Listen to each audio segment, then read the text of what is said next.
వాక్యాన్ని విందాం. తెస్సలోనికలకు రాసిన మొదటి పత్రిక. పౌలు మహాశయుడు రాసిన పత్రికలలో తెస్సలోనిక సంఘానికి రాసిన పత్రిక, మొదటి పత్రిక 1వ అధ్యాయము 2-3 వచనాలు కలిసి ఉన్నాయి. వాటిని చదువుకుందాం. 1 Thessalonians chapter 1 and let us read verses 2 and 3. విశ్వాసంతో కూడిన మీ పనిని ప్రేమతో కూడిన మీ ప్రయాస మన ప్రభు అయిన యేసుక్రీస్తునందలి నిరీక్షణతో కూడిన మీ ఓర్పును మేము మన తండ్రి అయిన దేవుని ఎదుట మానక జ్ఞాపకం జ్ఞాపకం చేసుకునే విషయాల్లో అవి కూడా ఉన్నాయి.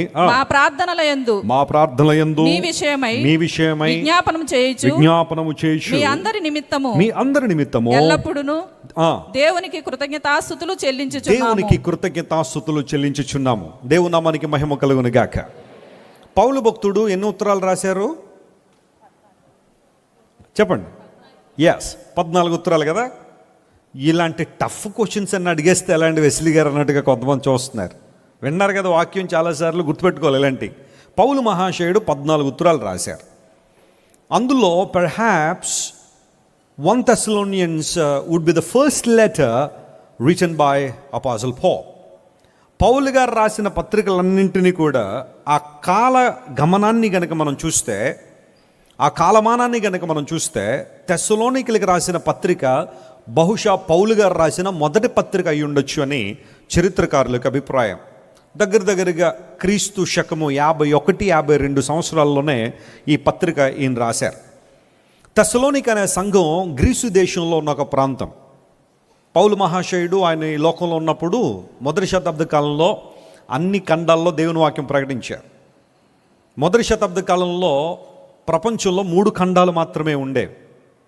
అందులో ఆసియా ఖండం, 2వది ఆఫ్రికా ఖండం, 3వది ఐరోపా ఖండం.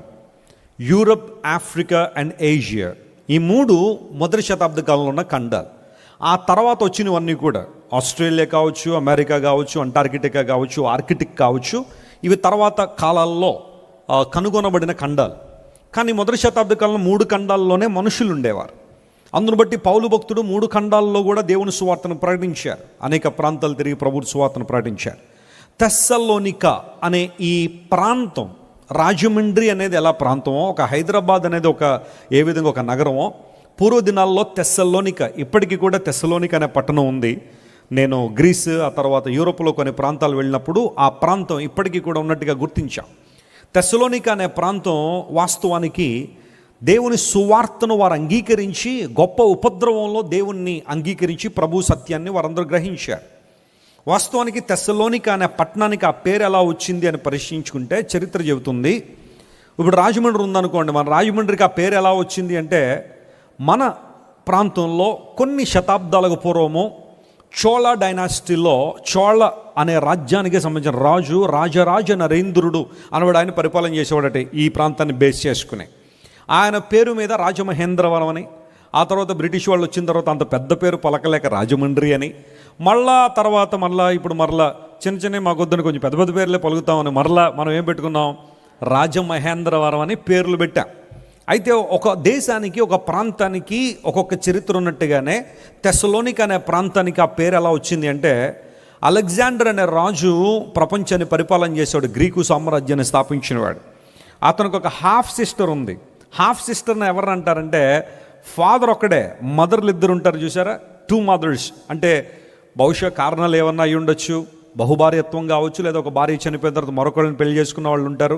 అలా తండ్రి ఒక్కడే కానీ తల్లులు వేరుగా ఉన్న ఆ పిల్లల్ని half sisters and half brothers అంటారు. అలాంటి ఉద్దేశంలో అలెగ్జాండర్కి ఒక హాఫ్ సిస్టర్ ఉండేది, ఆమె పేరు సలోనిక.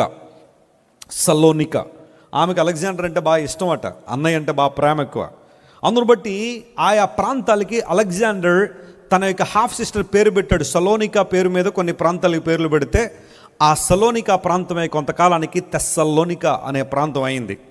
అక్కడ ఆ సంఘటన జరిగిన చాలా సంవత్సరాల తర్వాత పౌలు మహాశయుడు సువార్త ప్రకటించడం, దేవుని బిడ్డలు సువార్తను తీసుకెళ్ళడం ద్వారా గ్రీసు దేశంలో కూడా అన్య జనాంగంగా ఉన్న ప్రజలందరూ కూడా యేసు ప్రభువుల దైవత్వాన్ని, గొప్పతనాన్ని వారు అంగీకరించారు. ఆ సందర్భంలో పౌలు భక్తుడు వారికి ఉత్తరం రాయాలనుకున్నాడు, సంఘాన్ని బలపరచాలనుకున్నాడు. ఆ ప్రక్రియలో ఉత్తరం రాస్తూ అన్నాడు, నేను మిమ్మల్ని గురించి ఎల్లప్పుడూ కూడా ప్రభువుని స్తుతిస్తూ ఉన్నాను.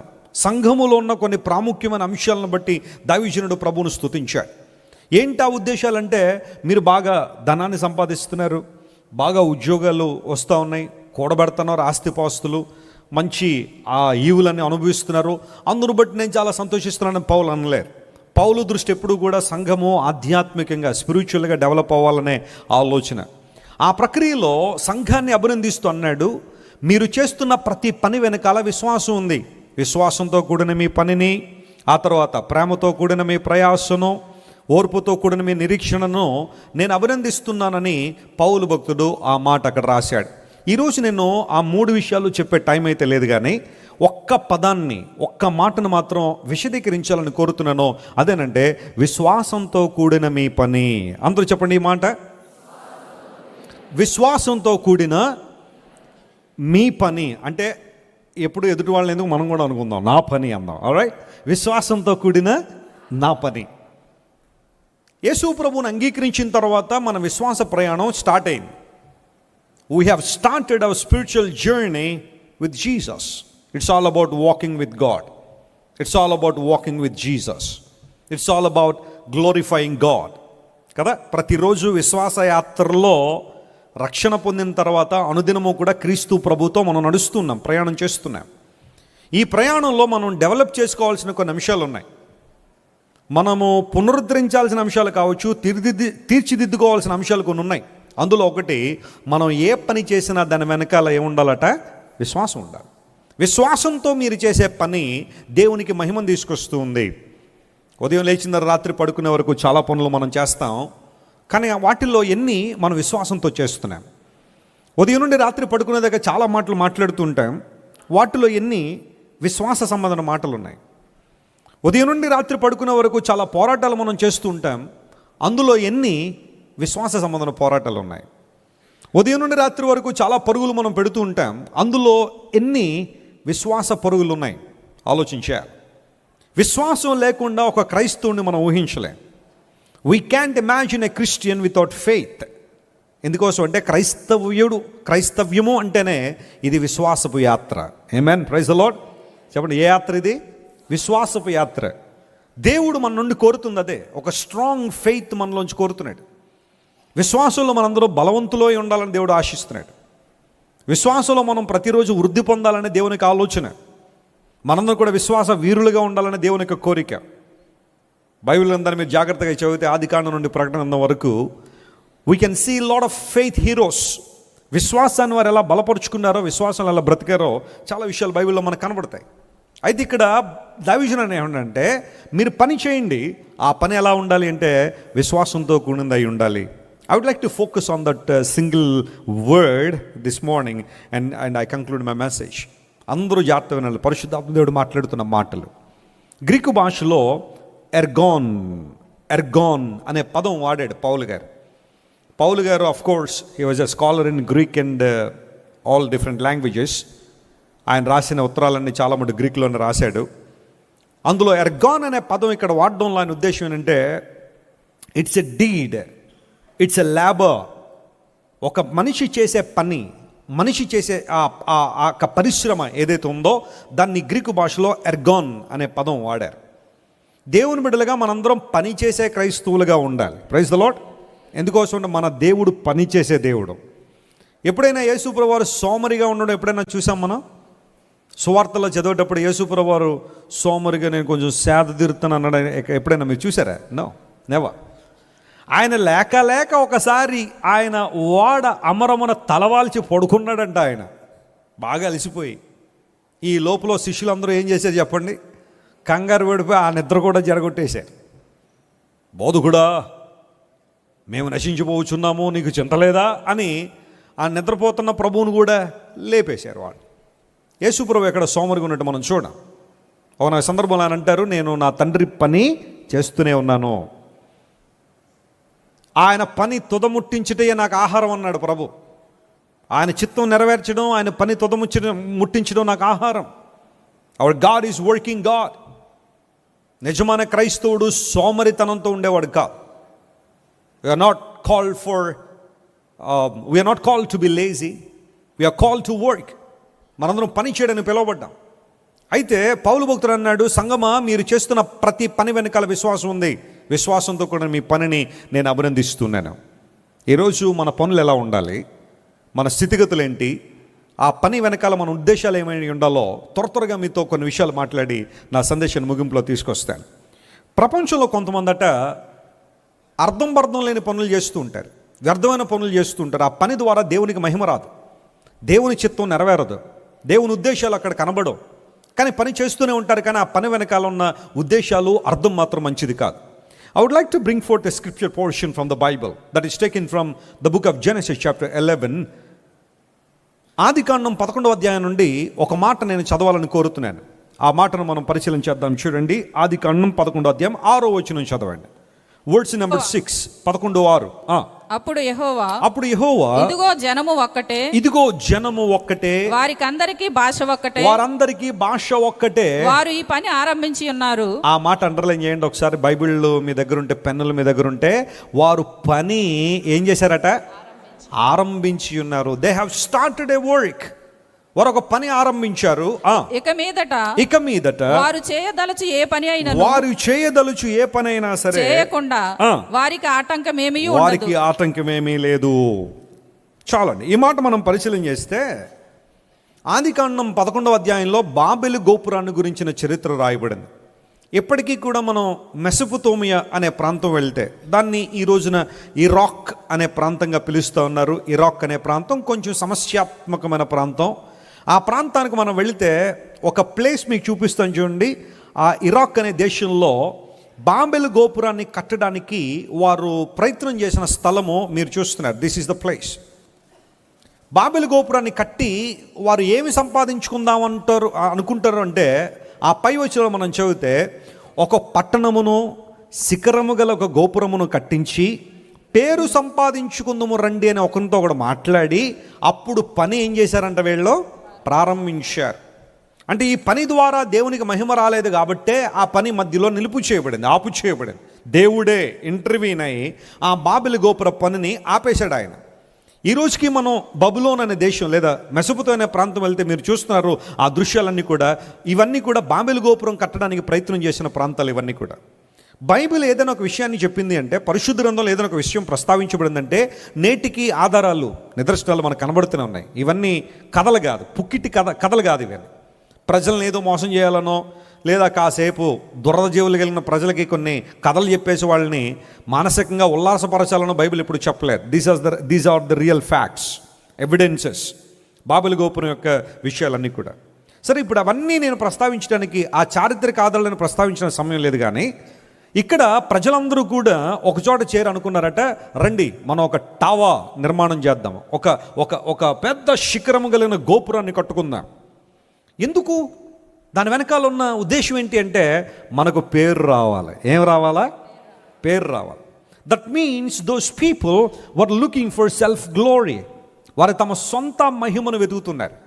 తమ సొంత పేరు లేదా వారి పేరు బాగా వినబడాలి, బాగా ప్రాచుర్యంలోకి రావాలి, మంచి పేరు అనే ఆ కాన్సెప్ట్ తర్వాత మాట్లాడతాను. కానీ మీరు పేరు సంపాదించుకోవాలనే ఆ ప్రక్రియ వారు చేస్తూ ఉన్నారు.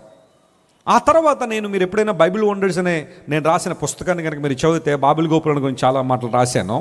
అందులో మరొక అంశం ఏంటంటే, అంతకుముందు అధ్యాయాల్లో నోవహు కాలంలో జలప్రళయం వచ్చింది. That was a universal flood. అది ప్రపంచం అంతా వచ్చిన వరద ప్రళయం. అది ఆ దేశానికి ఒక్కటే పరిమితం కాదు. ఈరోజు అమెరికా మనం వెళ్తే లాస్ వెగాస్ దగ్గర ఒక అద్భుతమైన ప్రాంతం ఉంటుంది. ఆ ప్రాంతంలో కొండల మీద ఎవరో గీతలు గీసినట్టుగా ఉంటాయి. ఆ ప్రాంతం అంతా కూడా చూస్తూ ఉంటే అనేక మంది ఆశ్చర్యపోతుంటారు, ఇంత పెద్ద పెద్ద కొండల మీద ఎవరు ఈ గీతలు వేసి ఉంటారు అని చెప్పి ఆలోచన చేస్తూ ఉంటే, ఒక ప్రవాహం వెళ్ళడం ద్వారా ఆ కొండలన్నీ కూడా ఆ నీటి ప్రవాహపు ఆ యొక్క చారలు ఎప్పటికీ కూడా అక్కడ కనబడుతూ ఉంటాయి. నేను అజర్బైజాన్ అనే దేశం వెళ్ళినప్పుడు రష్యా ప్రక్కన అక్కడ కూడా కొండల మీద పెద్ద పెద్ద చారలు కనబడుతూ ఉంటాయి. ఆ లైన్స్ అన్నీ మనం చూస్తూ ఉంటే ఇంత ఎత్తున ప్రవాహాలు ఎలా వచ్చాయని ఆలోచన చేస్తే నోవహు జలప్రళయ కాలంలో ఈ సంఘటనలు జరిగాయని శాస్త్రవేత్తలు గుర్తించారు. ఇప్పుడు జలప్రలయం జరిగిన తర్వాత షేము, హాము, యాపెత్ అనే 3 కొడుకుల ద్వారా, నోవహు కుమారుల ద్వారా ఈ జనాంగాలని పుట్టుకొచ్చాయి. మీరు ఆదికాండం 10వ అధ్యాయం చదివితే 70 జాతులు, 70 దేశాలు అక్కడ మనకు కనబడతాయి. ఆ ప్రజలందరూ కూడా అభివృద్ధి చెందారు. దేవుని ఉద్దేశం ఏంటి అంటే, మీరు ఫలించండి, మీరు అభివృద్ధి పొందండి, భూమిని నిండించండి అనేది దేవునికి ఆలోచన. కానీ వీళ్ళు ఏమన్నారు తెలుసా? మేము అలా చెదిరిపోవడానికి ఇష్టం లేము, మేమందరం ఒక చోటే ఉంటాం, మేమందరం ఒక ప్రాంతానికి స్టిక్ అయిపోతుంటాం.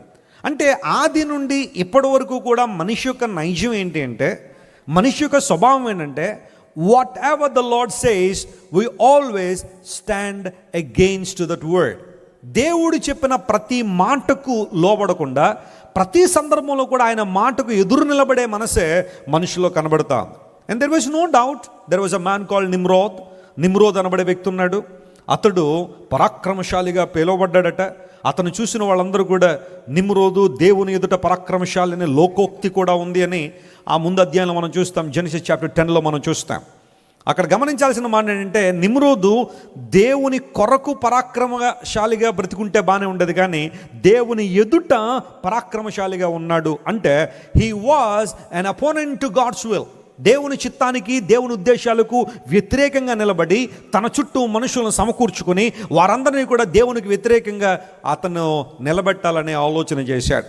ఆ ఉద్దేశంలోనే బహుశా నిమ్రోదు యొక్క తలంపుల ద్వారా, ఆలోచన వల్ల ప్రజలందరూ కూడా దేవుని చిత్తాన్ని మనం నెరవేర్చడం ఏంటి, మనందరం అటు ఇటు స్కాటర్ అవ్వడం ఏంటి, ఒక చోటే ఉందాం, మన లాంగ్వేజ్ ఒకటే కాబట్టి మనమే శాసిద్దాం, పేరు సంపాదించుకుందాం అన్న ఆలోచనలో వారు బాబెలు గోపురాన్ని కట్టడం ప్రారంభించారు.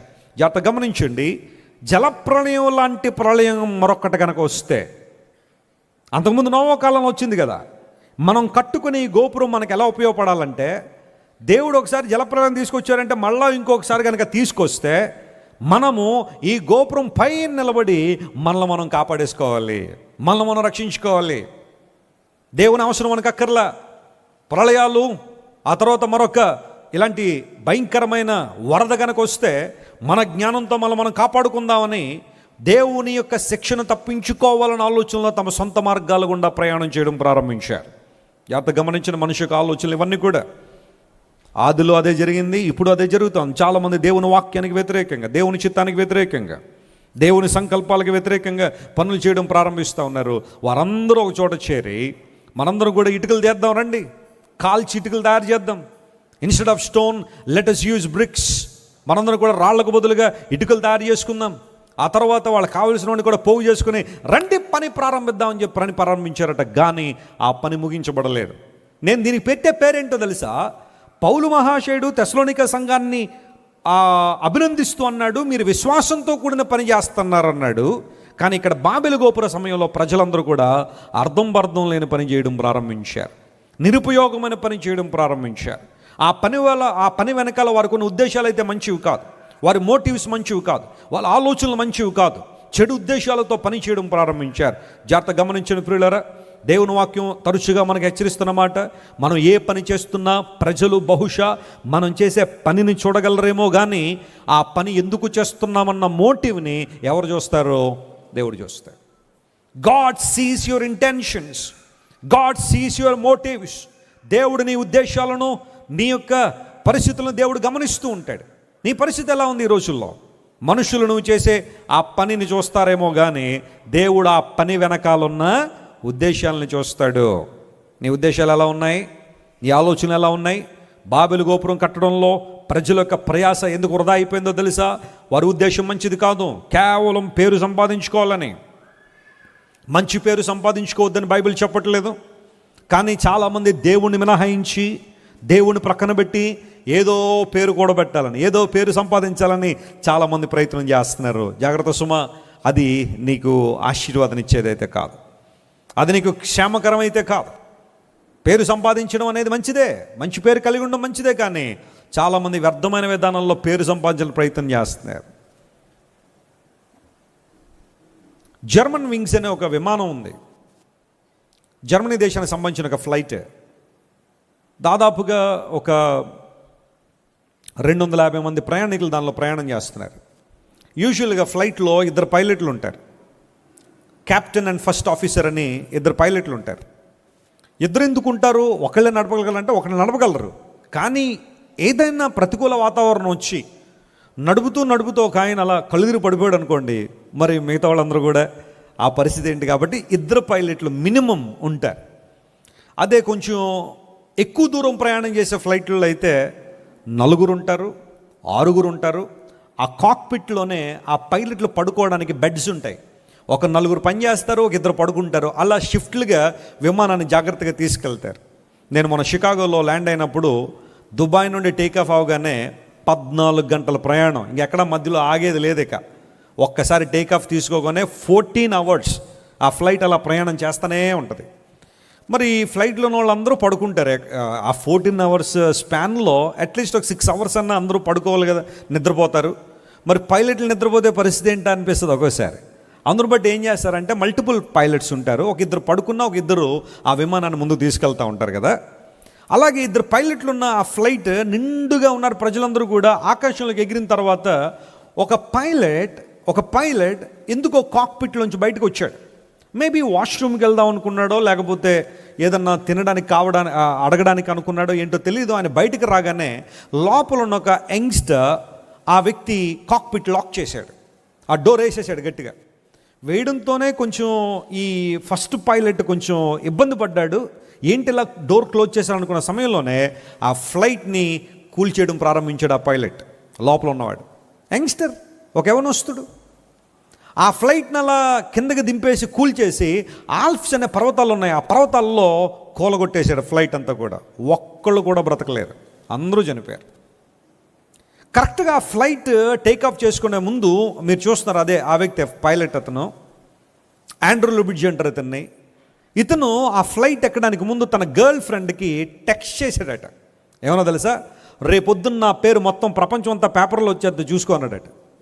ఆమెనుకుంది ఈయన ఏమన్నా గిన్నిస్ రికార్డ్ ఏమన్నా బద్దలు కొట్టేస్తాడేమో, లేకపోతే నోబెల్ ప్రైజ్ ఏమన్నా సాధించేస్తున్నాడేమో అని ఆమె అనుకునేసరికి ఉదయాన్నే వచ్చిన ఫోటో ఏంటో తెలుసా? వీడు ఫ్లైట్ కూల్చేశాడు, దుర్మార్గమైన పని చేశాడని చెప్పి ఆ వ్యక్తి ఫోటో ఆల్మోస్ట్ మన తెలుగు న్యూస్ పేపర్లో కూడా వేశారు. ఇప్పుడు ఈ పేరు మంచిదే అంటారా? అందరికీ తెలిసాడు, అతను ప్రపంచం అంతా పరిచయం అయ్యాడు, అందరూ అతని పేరు పేపర్లో చూశారు. కానీ ఆ పేరు వెనకాల ఉద్దేశం బాగాలేదు. ప్రపంచం అంతా తెలిసాడు. ఎలా అంటే 250 మందిని పొట్టను పెట్టుకుని. మంచి పేరు సంపాదించడం అర్థం ఏంటో తెలుసా? మన ద్వారా 10 మందికి దీవెన కలగాలి, ఆశీర్వాదం కలగాలి. ఈరోజు నోబెల్ ప్రైజ్ సాధించాలని చాలామంది గొప్ప గొప్ప వ్యక్తులు మనం చూస్తూ ఉంటే అందులో సుమారుగా 80% మంది యేసు ప్రభువును అంగీకరించిన దేవుని బిడ్డలే ఉన్నారు. దేవుని నామమున స్తోత్రం కలుగును గాక. వాళ్ళు తమకున్న జ్ఞానంతో దేవుని సన్నిధిలో ప్రార్థన చేయడం ద్వారా దేవుడు వారికి ఇచ్చిన జ్ఞానంతో ప్రపంచానికి దీవెనకరంగా ఉన్నారు. వ్యాక్సిన్లు కనిపెట్టారు అనేక మంది కోసం, మెడిసిన్స్ కనిపెట్టారు. ఈరోజు మనం వాడుతున్న ప్రతి వస్తువు దేవుని బిడ్డలు ఏదో ఒక సందర్భంలో ప్రయాసపడి కనిపెట్టిన వస్తువులే. ఒక థామస్ ఆల్వా ఎడిసన్ మనం చూస్తే మనం వాడుతున్న బల్బు కావచ్చు, ఒక చార్ల్స్ బాబేజ్ ఒక మెషిన్ కనిపెడితే బహుశా ఆ రోజు ఎవరు ఊహించుండకపోవచ్చు ప్రపంచం కొన్ని రోజుల తర్వాత ఈ మెషిన్ లేకపోతే ఉండలేరని. Charles Babbage is a Christian, he invented a computer అంటే తెలియని వారు లేరు ఈ రోజుల్లో. Every mobile is a mini computer that we are carrying today. ప్రతి మొబైల్లో కంప్యూటర్, మీ దగ్గర ఒక ఆండ్రాయిడ్ మొబైల్ కానీ ఒక యాపిల్ ఐఫోన్ కానీ ఏదైనా మీలో ఉందంటే కంప్యూటర్ టెక్నాలజీ. ఒక చార్ల్స్ బాబేజ్ అని ఒక దేవుని సేవకుడు లేదా ఒక దేవుని బిడ్డ రాత్రి మొదలు కష్టపడి కంప్యూటర్ని ప్రపంచానికి అందించాడు. You name it. ఒక విమానాన్ని కనిపెట్టిన రైట్ బ్రదర్స్ కావచ్చు, ఒక ట్రైన్ కనిపెట్టిన వాళ్ళు కావచ్చు, ఒక టెలివిజన్ కావచ్చు, ఒక ఇంజిన్ కనిపెట్టిన వాళ్ళు కావచ్చు, వడేవా దేవుడిచ్చిన జ్ఞానంతో వారు మంచి పేర్లు సాధించి ప్రపంచాన్ని దీవెనకరంగా ఉన్నారు. కానీ కొంతమంది తాము చేసే చెడు పనుల ద్వారా బాగా ఫేమస్ అయ్యేవాళ్ళు ఉంటారు, కొంత ప్రపంచం అంతా పరిచయం అయ్యేవాళ్ళు ఉంటారు. ఈరోజు దేవుడు నిన్నో ఏ విధానాల్లో హెచ్చించాలని కోరుతున్నాడంటే, బాబెలు గోపురం కట్టి పేరు సంపాదించుకుందాం అనుకున్నారు, కానీ అది మంచి పేరు కాదు. దేవుని ప్రక్కన పెట్టి, దేవుని మినహాయించి, దేవుణ్ణి వదిలిపెట్టి మనకు మనంగానే. అందును బట్టి ఎప్పుడైనా గమనించండి, seeking self glory, seeking self dependency is also a sin in the Bible. మనందరం కూడా ఎవరికి వారంగా నచ్చినట్టు జీవించడానికి దేవుడు మనల్ని నియమించలేదు, కానీ మనందరం ఎవరి మీద ఆధారపడి బ్రతుకుతున్నాం? మనం దేవుని మీద ఆధారపడ్డాం. We are not independent. మనలో ఏ ఒక్కరు ఇండిపెండెంట్లు కాదు. We are always depending on God. దేవుని మీద మనం ఆధారపడే వారంగా ఉండాలని దేవునికి ఆలోచన. ఆత్మ విషయమై దీనులైన వారు ధన్యులు, వారు పరలోక రాజ్యము వారిది అని ఎందుకన్నాడు దేవుడు? ఆత్మ విషయమై దీనత్వం అంటే అర్థం ఏంటి? చాలామంది తెలియక దీనత్వం అంటే తెల్లబట్టలు వేసుకోవడం అనుకుంటారు. దీనత్వం అంటే అరిగిపోయిన చెప్పులు వేసుకోవడం దీనత్వం అనుకుంటారు చాలామంది. దీనత్వం అంటే చిన్న పురుగుడుసులో బ్రతకడం దీనత్వం అనుకుంటారు చాలామంది. కానీ దేవుడు అందుకని అన్నాడు, ఆత్మ విషయమై మీకేం ఉండాలి? దీనత్వం ఉండాలంటే అర్థం ఏంటో తెలుసా? ఆత్మలో దీనత్వం కలిగిన వాడు ప్రతి విషయానికి దేవుని మీద ఆధారపడతాడు. అలా ఆధారపడాలని దేవుడు కోరుతున్నాడు. మనలో ఏ ఒక్కరు కూడా మన సొంత జ్ఞానం, మన సొంత తెలివి, మన సొంత బలం, మనకున్న సొంత ధనం మీద ఆధారపడిన వారంగా ఉండాలని దేవుడు అనుకోవట్లేదు. కానీ మనం ఎప్పుడు దేవుని మీద ఆధారపడే వారంగా ఉండాలనే. మా ఓటలన్నీ ఎవరిలో ఉన్నాయి? చెప్పండి గట్టిగా. దేవునిలోనే ఉన్నాయి. మా ఊటలు అనగా మా సోర్సెస్ అన్నీ కూడా ఆయనే. ఈరోజు మాకు ఏదైనా విజయం ఉంది అంటే ఆ విజయానికి కారణం ఎవరో? ప్రభువైన యేసయ్య. మనం రక్షణ పొందామంటే ఆ రక్షణకు కారణం ఎవరో? ప్రభువైన యేసయ్య. మనం శాంతిగా బ్రతకగలుగుతున్నామంటే దానికి కారణం ఎవరు? ప్రభువే. సంతోషంగా బ్రతకగలుగుతున్నామంటే, ఆశీర్వాదకరంగా ఉండగలుగుతున్నామంటే, దేవునిలో దృఢంగా బలంగా కాన్ఫిడెన్స్తో ఉండగలుగుతున్నామంటే మా సోర్స్ ఎవరంటే మా ప్రభువే. దేవుని నామమునకు స్తోత్రం కలుగును గాక. Can you say that this morning? ఉదయకాల్సిన మాట నువ్వు చెప్పగలవా? నా విజయానికి, నా ఆనందానికి, నా శాంతికి, నా సమాధానానికి, నా రక్షణకు, నా నిత్య జీవ వారసత్వానికి నా పునాది నా ప్రభువుని యేసయ్యే. It's all about depending on God. దేవుని మీద ఆధారపడ్డాం. ప్రతి ఉదయాన్నే లేచి ప్రార్థన చేయండి అమ్మా. ప్రతి ఉదయం లేచి దేవుని వాక్యాన్ని చదువుకోండి బ్రదర్ అని దేవుని సేవకులకి ఎందుకు చెప్తామో తెలుసా? ప్రార్థన అంటే దేవుని మీద ఆధారపడ్డాం. హల్లెలూయా. నేను చెప్తున్నా దేవుని సేవకుని జాగ్రత్తగా గమనించండి. ఏ గర్విష్టి కూడా ప్రార్థన చేయలేడు. గర్వంతో ఉన్న వాళ్ళు ఏం చేయలేరు చెప్పండి? ప్రార్థన చేయరంతే వాళ్ళు. ఎందుకోసం తెలుసా? ఎందుకే ప్రార్థన చేయాలండి నేను? దేనికోసం ప్రార్థన చేయాలి? ప్రతిసారి దేవుడి దగ్గరికి వెళ్ళి ఆయన అడుక్కోవాలా? ఆయన బెగ్ చేయాలా నేను? No, I can do everything with my might and with my power, with my money, with my knowledge and wisdom. నా జ్ఞానంతో, నా శక్తితో, నా బలంతో ఏదైనా సాధించగలను. దేవుడు నాకు అక్కర్లేదు అనుకుంటారు చాలామంది. క్రైస్తవ జీవితం దేవుని మీద ఆధారపడే జీవితం. వీరు పని పెట్టుకున్నారంట, కానీ ఈ పని ఎవరికి మహిమను తీసుకురాలా? దేవునికి మహిమను తీసుకురాలా. వెంటనే పని మొదలు పెట్టారు. గోపురం కట్టేద్దాం అనుకున్నారు. ఈ లోపల దేవుడు అనుకున్నాడు, ఓరు నాయన మీకే ఎంత తెలివి ఉంటే నాకు ఇంకెంత ఉంటుందా తెలివి అనుకున్నాడు. ఏంటో వెంటనే దేవుడు భాషలను ఏం చేశాడు? అక్కడ తారుమారు చేశాడు. బాబెల్ అనే మాటకు అర్థం ఉంటుంది తెలుసా? తారుమారు, తారుమారు, కన్ఫ్యూజన్. ఇంగ్లీష్లో భాషలు తారుమారు అయిపోయినాయి. చరిత్రకారులు చెప్పిన సత్యం ఏంటంటే బాబెలు గోపుర సమయంలోనట సుమారుగా 100 భాషలు అక్కడ వచ్చినాయట. 100 భాషలు, 100 లాంగ్వేజెస్. ఇప్పుడు పని ప్రారంభించారు కదా, పని చేస్తున్నారు, గోపురం కడుతున్నారు. కాసేపటికి వచ్చిన తర్వాత ఒకడు అన్నాడు, ఒరే ఇటుకలు పట్టురారంటే ఆడు వెళ్ళిపోయి సిమెంట్ పట్టుకొస్తున్నాడు. అంటే ఎగ్జాంపుల్గా చెప్తున్నాను నేను. వీడన్నాడు నేను ఇటుకలు తెమ్మన్నాను కదా అంటే నాకు ఎలాగే కనబడింది అంటున్నాడు వాడు. వెంటనే ఇద్దరు కూడా జుట్టు పట్టుకుని కొట్టుకోవడం మొదలు పెట్టారు. వీళ్ళిద్దరు నాపడానికి ఇంకో వీళ్ళిద్దరు వచ్చారు. పురుషులిద్దరు కొట్టుకుని వాళ్ళ వైఫ్లు వచ్చి ఉంటారు దగ్గరికి. ఇంకా అక్కడి నుంచి స్టార్ట్ అయిన కూడా మళ్ళీ ఇంకో అమోఘంగా ఉంటుంది. మళ్ళీ వాళ్ళు దెబ్బలాడుకోవడం మొదలుపెట్టి ఈడొకడంటే వాళ్ళకి ఒకలాగా అర్థం అవడం, వాళ్ళు ఒకటంటే వీళ్ళకి ఒకటి అర్థం అవడం. ఇలా చూసేసరి ఆఖరి అనుకున్నారు ఇంకా మనకు అక్కర్లేదు ఇంక పని, పదండి వెళ్ళిపోదాం అని చెప్పి అప్పుడు భూమి అంతా ఏమయ్యారట? వాళ్ళు చెదరిపోయారు. బాబెలు గోపురం, కన్ఫ్యూజన్, డిస్పర్షన్ ఎట్ బాబెల్. దేవుడు వారిని చెదరగొట్టాడు. చాలాసార్లు మన ప్రణాళికలను దేవుడు కొన్నిసార్లు చెడగొడతాడు. ఎందుకోసం తెలుసా? మన యొక్క ఆలోచనలు, మన ఉద్దేశాలు దేవుని ప్రణాళికలకు అడ్డొస్తున్నాయేమో దేవుడు కొన్నిసార్లు చెడగొడతాడు ఆ ఉద్దేశాలు. అలాగే జరిగింది అక్కడ పరిస్థితి అంతా కూడా.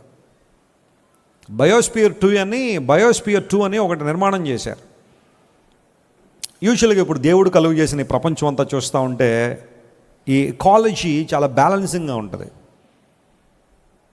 ఎక్కడ వాతావరణం ఎలా ఉండాలి, ఎక్కడ వర్షాలు కురవాలి, ఎక్కడ ఎండలు ఉండాలి, ఎక్కడ ఎడారులు ఉండాలి, ఎక్కడ సెలయేర్లు ఉండాలి. This is also God's plan కదా. మొత్తం అంతా బ్యాలెన్స్ చేస్తాడు దేవుడు.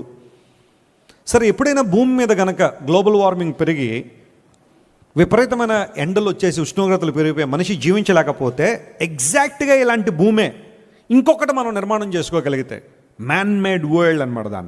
దాన్ని బయోస్పియర్ 2 అన్నారు. బయోస్పియర్ 1 ఏమో దేవుడు కలిగజేసింది.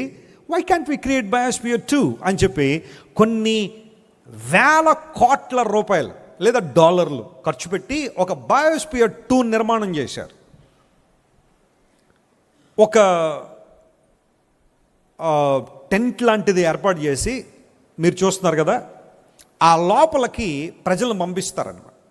లోపల చిన్న సైజు సముద్రాలు ఉంటాయి, నదులు ఉంటాయి, సరస్సులు ఉంటాయి. చిన్న చిన్న కీటకాల దగ్గర నుండి, బ్యాక్టీరియా వైరస్ల దగ్గర నుండి, అసలు ఈ భూమి మీద ఎలా అయితే పరిస్థితి ఉంటుందో అదంతా లోపల ఆర్టిఫిషియల్గా క్రియేట్ చేశారు లోపల.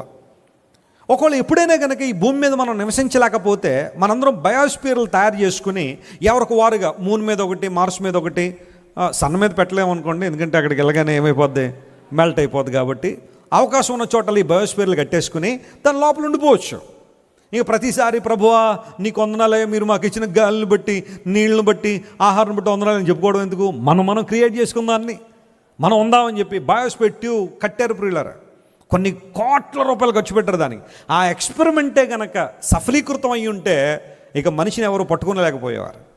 కానీ అయిందంటారా? చాలామంది లోపలికి వెళ్ళారు. కొంతమంది శాస్త్రవేత్తలు ముందు మేము వెళ్ళి రుజువు చేసి వస్తూ ఉన్నారు. నాకు తెలిసి 11 రోజులు కూడా లోపల ఉండలేకపోయారు. They couldn't survive even 11 days.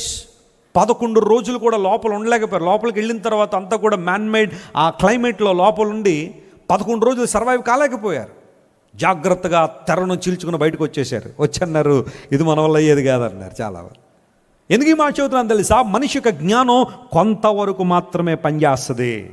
మనిషి యొక్క తెలివి నిన్ను కొంతవరకు మాత్రమే తీసుకెళ్తుంది. కానీ మానవుడు ఈ తెలివిని పట్టుకునే దేవునితో పోరాటం చేస్తున్నాడు, పోటీ అంటున్నాడు. దేవుడు అన్నాడు, భాషలు తారుమారు చేద్దాం. అందరూ చెదిరిపోయారు. దేవుని ప్రణాళిక అక్కడ నెరవేర్చబడింది. పని చేశారు కానీ ఆ పనిలో ఏమి లేదు చెప్పండి, సఫలత లేదు. అర్థం లేని పనులు. బహుశా నువ్వు కూడా అలాంటి పనుల్లో ఉన్నావు ఈరోజు.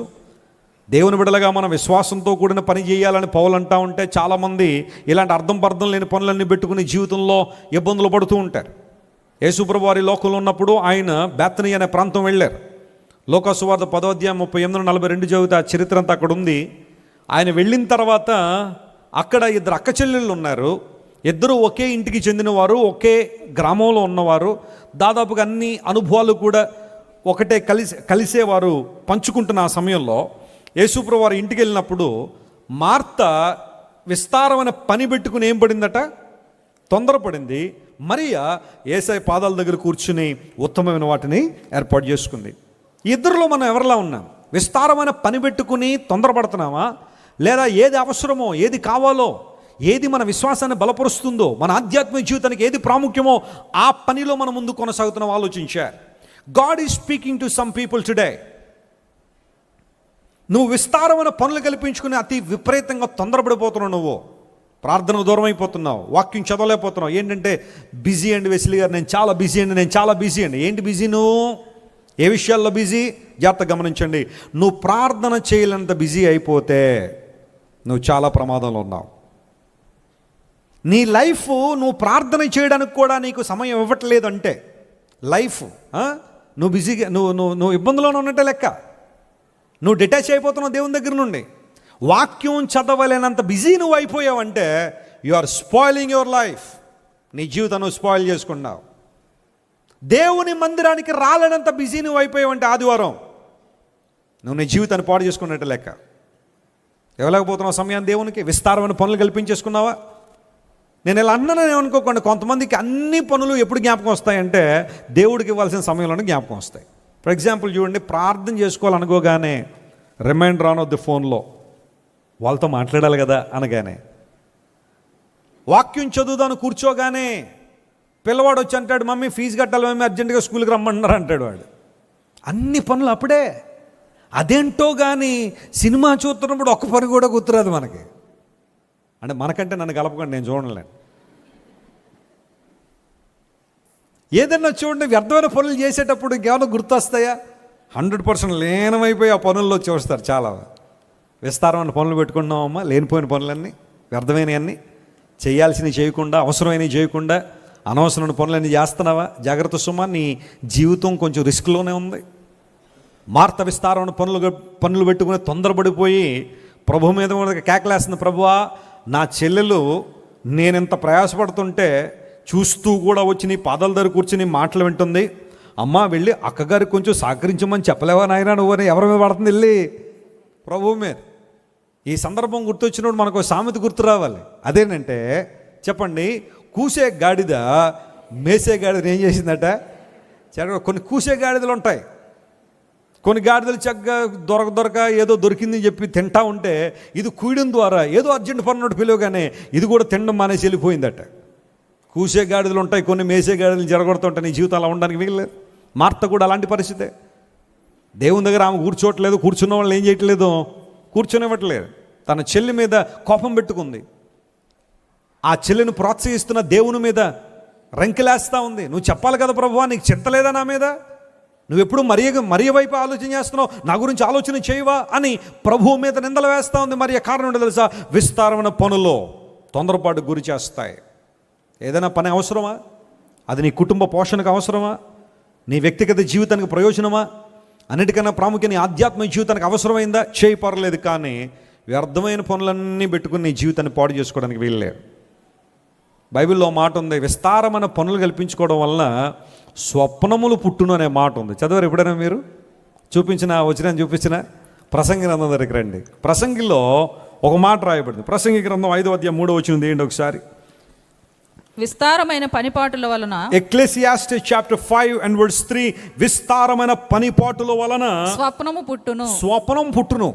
చాలండి. కొంతమందికి వచ్చి అంటారు, నాకు స్వప్నం వచ్చిందండి. ఏ స్వప్నం అమ్మా? 2 రకాల స్వప్నాలు. ఒకటి దైవికమైన స్వప్నములు, దైవికమైన కళలు.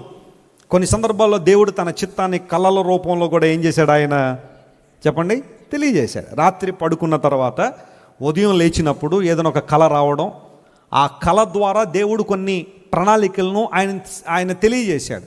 అలా అని చెప్పి మనకు వచ్చే ప్రతి కళ కూడా దేవుని దగ్గర నుండే వచ్చిందని అనుకోవడానికి వీల్లేదు. వింటున్నారా జాగ్రత్తగా? కొంతమంది కళల మీద బాగా ఆధారపడే వాళ్ళు ఉంటారు. బైబిల్ ఎప్పుడు ఓపెన్ చేయరాళ్ళు. ఆది కాండం నుండి ప్రకటన వరకు ఏముందో మ్యాటర్ తెలియదు, కానీ మాట్లాడితే నాకు రాత్రి ఈ కళ వచ్చేసిందండి, రేపు ఈ కళ వచ్చేద్దండి, నాకు ముందే ఎల్లుండి ఈ కళ రావచ్చేమోనండి. అన్ని కళల మీద బ్రతికేస్తూ ఉంటారు కొంతమంది. కళల ద్వారా దేవుడు మాట్లాడడం నేను అంటలేదు, కానీ మనకొచ్చే స్వప్నాలు కానీ, జాగ్రత్త వినండి, మనకొచ్చే దర్శనాలు కానీ లేదా చెప్పబడిన ప్రవచనాలన్నీ కూడా దేవుని వాక్యముతో ఏం చేయబడి ఉంటాయి? అనుసంధానం చేయబడి ఉంటాయి. వాక్యానికి వ్యతిరేకంగా ఏ కళ వచ్చినా, వాక్యానికి వ్యతిరేకంగా నీకు ఏ దర్శనం వచ్చినా అది ఖచ్చితంగా దేవుని దగ్గర నుండి వచ్చింది కాదు. ఈ విషయాన్ని గుర్తుపెట్టుకోవాలి. నాన్నగారు చెప్తూ ఉంటారు కదా, ఒక ఆమె ఇదివరకు ఉండేది రాజమండ్రిలో, మామూలు హడావుడి కాదు, ఇంకా ఎవరైనా ఆమె దగ్గరికి వెళ్ళారంటే ఇంకా రకరకాల హడావుడిలు చేస్తూ ఉండేది. ఆమె అంటూ ఉండేదట, ప్రతి ఉదయాన్నే లేచిన తరగానే యస్సు ప్రభు అన్న కనబడి అమ్మా నమస్తే అనేవాడట. ఆయన ఎప్పుడు ఏమన్నాడంటే ఈతో, అమ్మా నమస్తే. నువ్వు యేసు ప్రభుకి వందనం చెప్తావా? ఆయన వచ్చి నీకు నమస్తే, ఆయన నమస్తే చెప్పినట్టు ఉందా బైబిల్ ఎక్కడైనా? దేవుడు తన ప్రజలతోనూ భక్తులతోనూ శుభవచనము సెలవిచ్చుననే మాట ఉంది బైబిల్లో. That's okay. అంతేనా? ఈమంట మరి ఈమె దేశానికి ప్రెసిడెంట్, మరి అందులో బట్టి ప్రభు ఉదయాన్ని కనబడి అమ్మా నమస్తే అని చెప్పి వెళ్ళిపోతాడట. ప్రజల దగ్గర ఏదో ప్రయోజనాన్ని ఆశించి ఇలా చెప్పుకోవడం ద్వారా పబ్బం గడిపేసుకునే కొంతమంది ఉంటారు. జాగ్రత్త అలాంటి వారి విషయంలో. నమస్తే అన్నాడు ఆయన నీ దగ్గరికి వచ్చి, నీకేం చెప్పలేదా? నీకు ఆయన వాక్యానికి లోవడం అని ఏం చెప్పలేదా నీకు? కొంతమంది కళలు స్వప్నాలు రావచ్చున్నాయి, కాదంటలేదు, కానీ అవి దేవుని వాక్యానికి అనుసంధానం చేయబడి ఉన్నది. They must be aligned to the word of God. ఎందుకోసం అంటే వాక్యం ఇచ్చిన దేవుడు వాక్యానికి వ్యతిరేకంగా ఎప్పుడు మాట్లాడ్డా. గట్టిగా చెప్పలు కొట్టి దేవుని అనుమాయపరచండి. That's a fact that we need to understand. వాక్యం ఇచ్చిన దేవుడు వాక్యానికి వ్యతిరేకంగా ఏది మాట్లాడ్డా ఆయన, అంతే. దేవుని వాక్యానికి ప్రాధాన్యత. విస్తారమైన పనులు పెట్టుకోవడం ద్వారా ఏమొస్తాయట? స్వప్నములు వస్తాయి. కొంతమంది రాత్రి పడుకునేదాకా ఆ పని ఈ పని చేసి మరి పడుకున్న తర్వాత అయినా కొంచెం ప్రార్థన చేసుకుని పడుకుంటారు. ప్రార్థన ఉండదు. కానీ ఇప్పుడు ఏం వచ్చేసినాయి? అందరి చేతుల్లో మొబైల్స్ వచ్చేసినాయి. ఇంకా పడుకునే ముందు ఆ బెడ్ మీద ఫోన్ ఓపెన్ చేసి రీల్స్, షార్ట్స్ అవి ఇవన్నీ చూసి అప్పుడు అలా మా ఫోన్ ఎప్పుడు మీద పడిపోతుందో కూడా తెలియదు, అలాగే నిద్రపోతారు. ఫోన్ అక్కడ తలదరి పడి ఉంటుంది అనుకోండి, అది కూడా మంచిది కాదని డాక్టర్లు చెప్తా ఉన్నారు కదా డాక్టర్లు చాలామంది, డాక్టర్ గారు చాలామంది చెప్తా ఉన్నారు ఫోన్ తల దగ్గర పెట్టుకోవడం ద్వారా ఇబ్బందులు వస్తాయని. అదే పాత ఫోన్లు అయితే ఇంకా దారుణం అట, ఇంకా ప్రతికూలతలు ఎక్కువ ఉంటాయి. ఇప్పుడు పడుకోగానే ఇప్పుడు లోపల కూడా ఏం తిరుగుతుంటాయి, మళ్ళీ అవే తిరుగుతూ ఉంటాయి. కొంతమంది వెస్లీ గారు బలంగా ప్రార్థన చేయండి, సాతానుడు రోజు గుండెల మీద ఎక్కేసి ఏం చేస్తున్నాడండి, బాగా ఇబ్బంది పెట్టేస్తున్నాడండి. మరి నువ్వు ఫోన్లో చూడకుండా అన్నీ చూసి 12 గంటలకు ఫోన్ గుండెల మీద పెట్టుకుంటే మరి సాతాను కూర్చోపోతే ఎవరు వస్తారమ్మా నీ దగ్గరికి? తమ్ముడు, ఏం చూసి పడుకున్నావు రాత్రులు నువ్వు? నీ ఫోన్ హిస్టరీ తీస్తే ఏముంటాయి దానిలో? ఏముండవండి, ఎందుకంటే డిలీట్ చేసేస్తాం కదండి మేము ఫోన్ హిస్టరీ. నువ్వు ఏం చూసావు మొత్తం అన్నీ డిలీట్ చేసేస్తాడు కొంతమంది, చూడకుండా అన్నీ చూస్తూ ఉంటారు చాలామంది. రాత్రులు పడుకోగానే మధ్య మధ్యలో గట్టిగట్టిగా కేకలు, అరుపులు. కొంతమంది ఆ పిల్లలు పడుకోనివ్వరు, భార్యను పడుకోనివ్వరు, గట్టిగట్టిగా కేకలు వేసేసి ఇల్లంతా అడవిడి చేసేస్తుంటారు. వీళ్ళందరికీ నిద్రపోయిన తర్వాత మళ్ళీ ఆయన నిద్రపోతుంటాడు మంచిగా. విస్తారమైన పనులు మనిషికి స్వప్నాలు తీసుకొస్తాయి, ఇబ్బందికర పరిస్థితులు వస్తూ ఉన్నాయి. ఈరోజు నీ పని ఎలా ఉంది? దేవుని వాక్యం సెలవిస్తూ ఉంది, మీ పని విశ్వాసంతో కూడింది అయి ఉండాలి, కానీ మీ పని అర్థం లేని పనులు ఎప్పుడు చేయొద్దు, వ్యర్థమైన పనులు చేయొద్దు. బాబెలు గోపురం మనం నేర్పించే పాఠం అదే. దేవునికి వ్యతిరేకంగా నిలబడ్డారు, వ్యతిరేకమైన పనులు చేశారు, ఆఖరికి డిజాస్టర్ వారి జీవితంలో వచ్చింది. ఆ పని జరగలేదు. మన జీవితాల్లో కూడా ప్రియులారా విస్తారమైన పనులు పెట్టుకోవడం ద్వారా మనం దేవునికి దూరం అయ్యే అవకాశాలు ఉంటాయి. కాబట్టి ఆ విషయంలో జాగ్రత్తగా ఉండాలి. రెండవది, కఠినమైన పని అని బైబిల్లో నేను చూశాను. ఒకటి అర్థం లేని పని లేదా వ్యర్థమైన పని, రెండవది కఠినమైన పని అనే మాట లేఖనాల్లో మనం చూస్తాం. నిర్గమకాండము 1వ అధ్యాయము 14వ వచనం తేండి. వారు ఇశ్రాయేలీయుల చేత, Exodus chapter 1 and verse 14, the Bible says, వారు ఇశ్రాయేలీయుల చేత చేయించుకొనిన ప్రతి పని కఠినముగా ఉండెను. వారు జిగటమంటి పనిలోను, చెప్పండి, మొట్టమొదటిగా జిగటమంటి పనిలోను, ఇటుకల పనిలోను, పొలములో చేయు ప్రతి పనిలోను కఠిన సేవ చేయించి వారి ప్రాణములను విసిగించి, వారి ప్రాణాలు ఏం చేశారట? విసిగించారట. మీకు ఎప్పుడైనా ప్రాణం విసిగే అనుభవాలు వచ్చినాయా జీవితంలో? ఇశ్రాయేలుకి అనుభవం ఉంది. ఐగుప్తు దేశంలో బానిసలుగా ఉన్నారు. రాను రాను ఐగుప్తు బానిసత్వం కఠినమైపోయింది.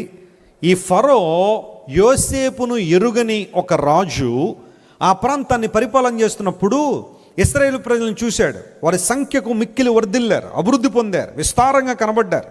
వెంటనే అతనిలో ఒక డౌట్ బయలుదేరింది, ఎంతమంది ఒక జాతి ప్రజలు ఎంతగా అభివృద్ధి పొందారు, మన మీదకి ఎవరైనా శత్రువులు వస్తే వీళ్ళందరూ వెళ్ళి వాళ్ళతో కలిస్తే మనల్ని జయించడం చాలా ఈజీ. అందును బట్టి ఈ జనాన్ని మనం అప్రెస్ చేయాలి, వారిని అణిచివేయాలి అన్న ఆలోచనలో ఐగుప్తు రాజైన ఫరో ఇశ్రాయేలు ప్రజల చేత కఠిన సేవ చేయించాడని బైబిల్లో రాయబడింది. ప్రియులారా, ఈ మాటలు చారిత్రక ఆధారాలు చాలా చెప్పుకోవచ్చు, కానీ జాగ్రత్తగా మనం పరిశీలన చేస్తే పాప బానిసత్వంలో ఎవరైతే ఉన్నారో, ఐగుప్తులో ఎవరైతే బ్రతుకుతున్నారో, దేవుని సన్నిధిలోనికి ఎవరైతే రాకుండా, సియోనులో నివసించకుండా, కనాను దేశంలో ఉండకుండా, దేవుడు నియమించిన ఆ పరిస్థితుల్లో ఉండకుండా ఐగుప్తులు ఎవరైతే నివసిస్తున్నారో, జాగ్రత్త సుమ, ఆ అపవాది వారి చేత కఠినమైన సేవ ఏం చేస్తున్నాడు? చేపిస్తూనే ఉన్నాడు. నీకు తెలుసా, పాపం నీకేదో ఆనందాన్ని ఇస్తుంది అనుకుంటున్నావు, పాప సంబంధమైన జీవితం నీకేదో ఉపశమనాన్ని లేదా తాత్కాలికమైన సంతోషాన్ని, శారీరకమైన భోగేచ్ఛలు నెరవేర్చుకునేటప్పుడు ఏదో రకమైన తాత్కాలిక ఆనందం నీకు దొరుకుతున్నట్టు కనబడుతుందేమో, కానీ you are becoming a slave in the hands of the enemy. అపవాది చేతిలో నీవు ఒక కీలు బొమ్మగా మారిపోతున్నావు. పాపము ద్వారా మనిషి కఠిన బానిసత్వంలోకి వెళ్ళిపోతున్నాడు. ఈరోజు ఎంతమంది ఆ కఠిన బానిసత్వంలో మగ్గుతున్నారో ఆలోచించాడు. I'm not talking about the political slavery, రాజకీయ సంబంధమైన కఠినత్వాన్ని గురించి నేను మాట్లాడలేదు, కానీ స్పిరిచువల్ లైఫ్, ఆధ్యాత్మిక జీవితాల్లో చాలామంది కఠినమైన సేవలోనే, అంటే దేవుడు నియమించని సేవలో చాలామంది ఉన్నారు ఈ రోజుల్లో. అలాంటి జీవితం నీలో ఉందా? నువ్వు దేవుని కోసం ఉపయోగపడాలని దేవుడు ఆశిస్తున్నాడు. నీకోసం ప్రాణం పెట్టిన దేవుని కోసం జీవించాలని ప్రభు ఆశిస్తున్నాడు. నువ్వు పానము చేసినా భోజనము చేసినా దేవుని మహిమ కొరకు చేయాలని పౌలు ద్వారా మనం హెచ్చరింపబడుతున్నాం. ఇంత శ్రేష్టమైన గమ్యాన్ని కలిగిన మన జీవితాల్లో, ఇంత శ్రేష్టమైన ఆదర్శాన్ని కలిగిన మన జీవితాల్లో ఎవరికి సేవ చేస్తున్నాం? ఎలాంటి కఠిన సేవలను మ్రొగ్గుతున్నావు? ఆలోచించే. యవన బిడ్డలు ఈ రోజున చాలామంది కఠినమైన సేవలో తమ జీవితాలు పాడు చేసుకున్న వాళ్ళు చాలామంది. They are not serving God, they are serving the enemy. అపవాదిని సేవించేవాళ్ళు కఠినమైన సేవ. జగటమంటి పనిలోనట, మట్టి పనిలోనో, ఇటుకల పనిలోనో, ఆ 3 భూ సంబంధమైన పనులకే సాదృశ్యం. ఒకడు కూడా పరమార్థంతో కూడిన పని ఏమీ లేదు అక్కడ. జగటమంటి, మట్టి, ఇటుక ఇవన్నీ కూడా నేల మీద దొరికే వాటి మీదే, ఈ భూ సంబంధం వాటి మీదే తమ దృష్టి నిలిపి మీరు ఈ పనిలోనే ఎప్పుడు బిజీగా ఉండండి, ఈ పనిలోనే ఎప్పుడు కఠినంగా సేవ చేయండి అని అపవాది ఈ రోజుల్లో చాలామంది భూ సంబంధమైన పనుల మీద తమ దృష్టి నిలుపునట్లుగా చాలామందిని ప్రోత్సహిస్తున్నాడు. దేవుని బిడ్డ, నీకు విషయం తెలుసా? నువ్వు నేను సృష్టించబడిన కారణం ఒకటి ఉంది. దేవుని బిడ్డ, నీకు విషయం తెలుసా? నీకోసం నా కోసం యేసు ప్రభు శిలువలో మరణించిన ఒక అద్భుతమైన పరమార్థం ఉంది. అదేనంటే నేనును నా ఇంటి వారును ఎవరిని సేవిస్తున్నాం? యెహోవాను సేవిస్తున్నామని. యెహోషువ 24:15 యెహోషువ గారు అన్నట్టుగా మనం దేవుని సేవించాల్సింది పోయి, ఆయన కొరకు వాడబడాల్సింది పోయి, మన శక్తి, మన బలము, మన జ్ఞానము, మన తలాంతులు, మన వరములన్నీ ఎవరికి ఇస్తున్నామంటే అపవాదికి ఇస్తున్నామేమో ఒకసారి ఆలోచించాయి. దేవుని సేవలో వాటిని వినియోగించట్లేదేమో పరిశీలించాయి ఒకసారి. కఠినమైన సేవ, భూ సంబంధమైన పనుల పట్ల కఠినమైన సేవలో వారు నలిగిపోయారు, ఏడ్చారు, దుఃఖపడ్డారు, నిట్టూర్పులు ఉన్నాయి. ఆఖరికి వారి ప్రాణాలు ఏమైపోయినాయని చెప్పండి? విసిగిపోయాయి. They fed up with their lives. ఇంక ఇదే జీవితం అయితే మాకు వద్దండి, ఇదే జీవితం అయితే, ఇదే బ్రతుకైతే మాకు వద్దండి అనే భయంకర పరిస్థితుల్లో చాలామంది వెళ్ళిపోయారు. ఒకవేళ నీ జీవితం కూడా అలాగే ఉందా? నీ బ్రతుకు కూడా అలా ఉందా? ప్రభు పిలుస్తున్నాడు ఈ రోజున. ఎందుకు కఠినమైన సేవలో నీ జీవితాన్ని పాడు చేసుకుంటావు? అపవాదికి సేవ చేస్తావు, సాతానుగడి సేవలో ఎందుకు ఉంటావు నువ్వు? రా, ప్రభు నిన్ను పిలుస్తున్నాడు. ఆయన సేవలోనూ వాడబడాలని దేవునికి ఆలోచన, ఆయన కోసం జీవించాలని దేవుడు ఆశిస్తున్నాడు. హిబ్రూ భాషలో కాషే అనే పదం వాడబడింది. హార్డ్ బాండేజ్ అనే మాటకు కాషే అనే పదం హిబ్రూలో ఉంటుంది. దాని అర్థం ఏంటో తెలుసా? క్రూయల్ వర్క్స్, క్రూరమైన పనులు. ఈ రోజుల్లో చిన్నపిల్లల్ని కిడ్నాప్ చేసే గ్రూపులు కొన్ని ఉన్నాయి. తల్లిదండ్రులారా, మీ పిల్లల విషయంలో కొంచెం జాగ్రత్తగా ఉండాలి. కొంతమంది ఆయా ప్రాంతాల్లో బయలుదేరి వాట్సాప్లో కూడా, న్యూస్ల్లో కూడా కొంతమంది వేస్తున్నారు. పిల్లల్ని కిడ్నాప్ చేసేసి వాళ్ళని రాత్రికి రాత్రే ఆ స్టేట్ బోర్డర్స్ దాటిచ్చేస్తారు. వారికి తెలియని ఎక్కడికో తీసుకెళ్ళిపోతారు ప్లేసులకి. తీసుకెళ్ళిన తర్వాత అక్కడ భయంకర పనులు చేయించేవాళ్ళు. హ్యూమన్ ట్రాఫికింగ్ జరుగుతుంది కొన్ని చోట్ల. మన దేశంలో అంటే అన్ని రాష్ట్రాల్లోని ప్రాబ్లం ఉంది, కేవలం ఒక స్పెసిఫిక్ స్టేట్ గురించి నేను మాట్లాడడం లేదు. హ్యూమన్ ట్రాఫికింగ్ ఎక్కువగా పెరుగుతుంది ఈ రోజుల్లో. కొంతమంది యవ్వన బిడ్డలు ఇంట్లోంచి బయటికి వెళ్తున్నారు కానీ మళ్ళీ ఇంటికి రావట్లేదు. ప్రతిసారి వాళ్ళనే తప్పు పట్టాల్సిన అవసరం కూడా లేదు, ఎందుకంటే వాళ్ళు బయటికి వెళ్తున్నారు. యూజువల్గా యవ్వన బిడ్డలు బయటికి వెళ్ళిన తర్వాత, మేజర్ అయిన తర్వాత, 18 సంవత్సరాలు అయిన తర్వాత బయటికి వెళ్ళి ఇంటికి రాలేదంటే యూజువల్గా అందరూ ఆలోచన చేసిందంటే ఎవరితోనో వెళ్ళిపోయి ఉంటారేమో అని అనుకుంటారు. కానీ ప్రతిసారి దట్స్ నాట్ ట్రూ. ఏదో ఒక పరిస్థితుల్లో కొంతమంది హ్యూమన్ ట్రాఫికింగ్ గురయ్యి ఆ భయంకరమైన స్థలాలకు తీసుకెళ్ళిపోతారట. ఆ ప్లేస్లు ఎలా ఉంటాయంటే ఒక్కసారి వెళ్ళడమే కానీ మళ్ళీ బయటికి రావడానికి ఉండదు అనమాట. వెళ్ళడం అంతే, ఇంక మళ్ళీ బయటికి రావడానికి ఉండదు. ఆ ప్లేస్లు అలా ఉంటాయి, తీసుకెళ్ళిపోతారు అలాంటి వాటి చోటకి. ఎంతమంది జీవితాల్లో కఠినమైన సేవలు, భయంకర ప్రాంతాలు. నేను ఇజ్రాయెల్ దేశం వెళ్ళినప్పుడు అక్కడ గ్రీసు దేశం నుండి ఒక సహోదరు వచ్చింది. చాలా అద్భుతమైన పని, దేవుని పని చేసేవాళ్ళు, వైఫ్ అండ్ హస్బెండ్ ఇద్దరు కూడా. వాళ్ళు నాతో మాట్లాడుతూ నేను అడిగాను, మీరు ఏం చేస్తుంటారండి గ్రీసులో, యూరోప్ కంట్రీస్లో మీరు ఏం చేస్తుంటారండి? వాళ్ళు కూడా అడుగుతారు కదా, మీరేం చేస్తుంటారు వెస్లీ గారు? This is what we are doing. దేవుని కొరకు ఇలాంటి సువార్త సభలు కావచ్చు, దేవుని మందిరం అన్నీ. వాళ్ళు చెప్పిన మాట ఏంటంటే తెలుసా, వెస్లీ గారు, దేవుడు మాకు ఇచ్చిన భారం ఏంటంటే ఎవరైతే హ్యూమన్ ట్రాఫికింగ్ గురవుతున్నారో అలాంటి వారందరినీ సేవ్ చేసి ఆ బంధకాల నుంచి విడిపించి అద్భుతమైన జీవితాన్ని వారికి ఇవ్వడానికి దేవుడు మనల్ని పిలిచాడండి. ఎన్నోసార్లు మా ప్రాణాపాయంలో మేము ఉన్నాం. చాలామంది మమ్మల్ని చంపేయడానికి కూడా తిరుగుతూ ఉంటారు ఇప్పటికీ కూడా. ఎందుకంటే వారి బిజినెస్లన్నీ కూడా మేము ఆప్ చేస్తున్నామని వాళ్ళకి కోపం వచ్చి చాలాసార్లు మమ్మల్ని అటాక్ చేస్తుంటారు. కానీ మేము దేవుని పక్షంగా ధైర్యంగా కొనసాగుతున్నామండి, మా కోసం ప్రార్థన చేయండి అని ఆ భార్య భర్తలు ఇద్దరు చెబుతూ ఉంటే అడిగాను, ఎలా, మీరు ఏం చేస్తుంటారంటే కొన్ని దేశాల నుంచట యవనస్తురందరినీ కంటైనర్లో ఎక్కిచ్చేస్తారట. కంటైనర్ అంటే తెలుసు కదా మీకు, పెద్ద బాక్స్ లాగా ఉంటుంది, ఒక లారీకి పట్టేస్తుంది కంటైనర్. ఈ యవనస్తులందరినీ కూడా ఆయా ప్రాంతాల నుండి వాళ్ళు కిడ్నాప్ చేసో లేకపోతే ఆ హ్యూమన్ ట్రాఫికింగ్లో వాళ్ళని పట్టుకుని వారి కళ్ళకు గంతలు కట్టేసి, చేతులు కళ్ళు కట్టేసి ఒక భయంకర కంటైనర్లో వారిని తోసేస్తారు. ఎన్ని రోజులు ప్రయాణం అంటే 14 రోజులు ఉండొచ్చు, లేదా 10 రోజులు ఉండొచ్చు ప్రయాణం. ఆ కంటైనర్లో కొన్ని వందల మందిని కుక్కేసిన తర్వాత ఓ పెద్ద ఓడ ఉంటుంది. ఒక్కొక్క ఓడలో 10,000 కంటైనర్లు, 6,000 కంటైనర్లు, 4,000 కంటైనర్లు ఉంటే ఈ కంటైనర్ని పెట్టుకుని వాటి మధ్యలో పెట్టేస్తారట. చెకింగ్ ఆఫీసర్లు అందరూ వచ్చి ఆ పైపైన అన్నీ కూడా చెక్ చేసి వెళ్ళిపోతూ ఉంటారు. ఒకవేళ ఇంకా డీప్ సెర్చింగ్ కనుక జరిగితే వాళ్ళకి కావాల్సిన డబ్బులే ఇచ్చేస్తారు వాళ్ళకి. ఆ తర్వాత వీరి పని వీరిదే.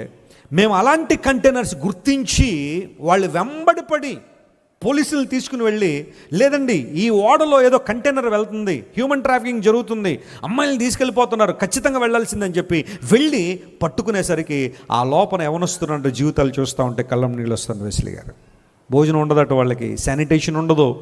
అలా కుక్కి లోపలని పెట్టేయడంలో వాళ్ళు ఏమైపోతారో తెలియని పరిస్థితి.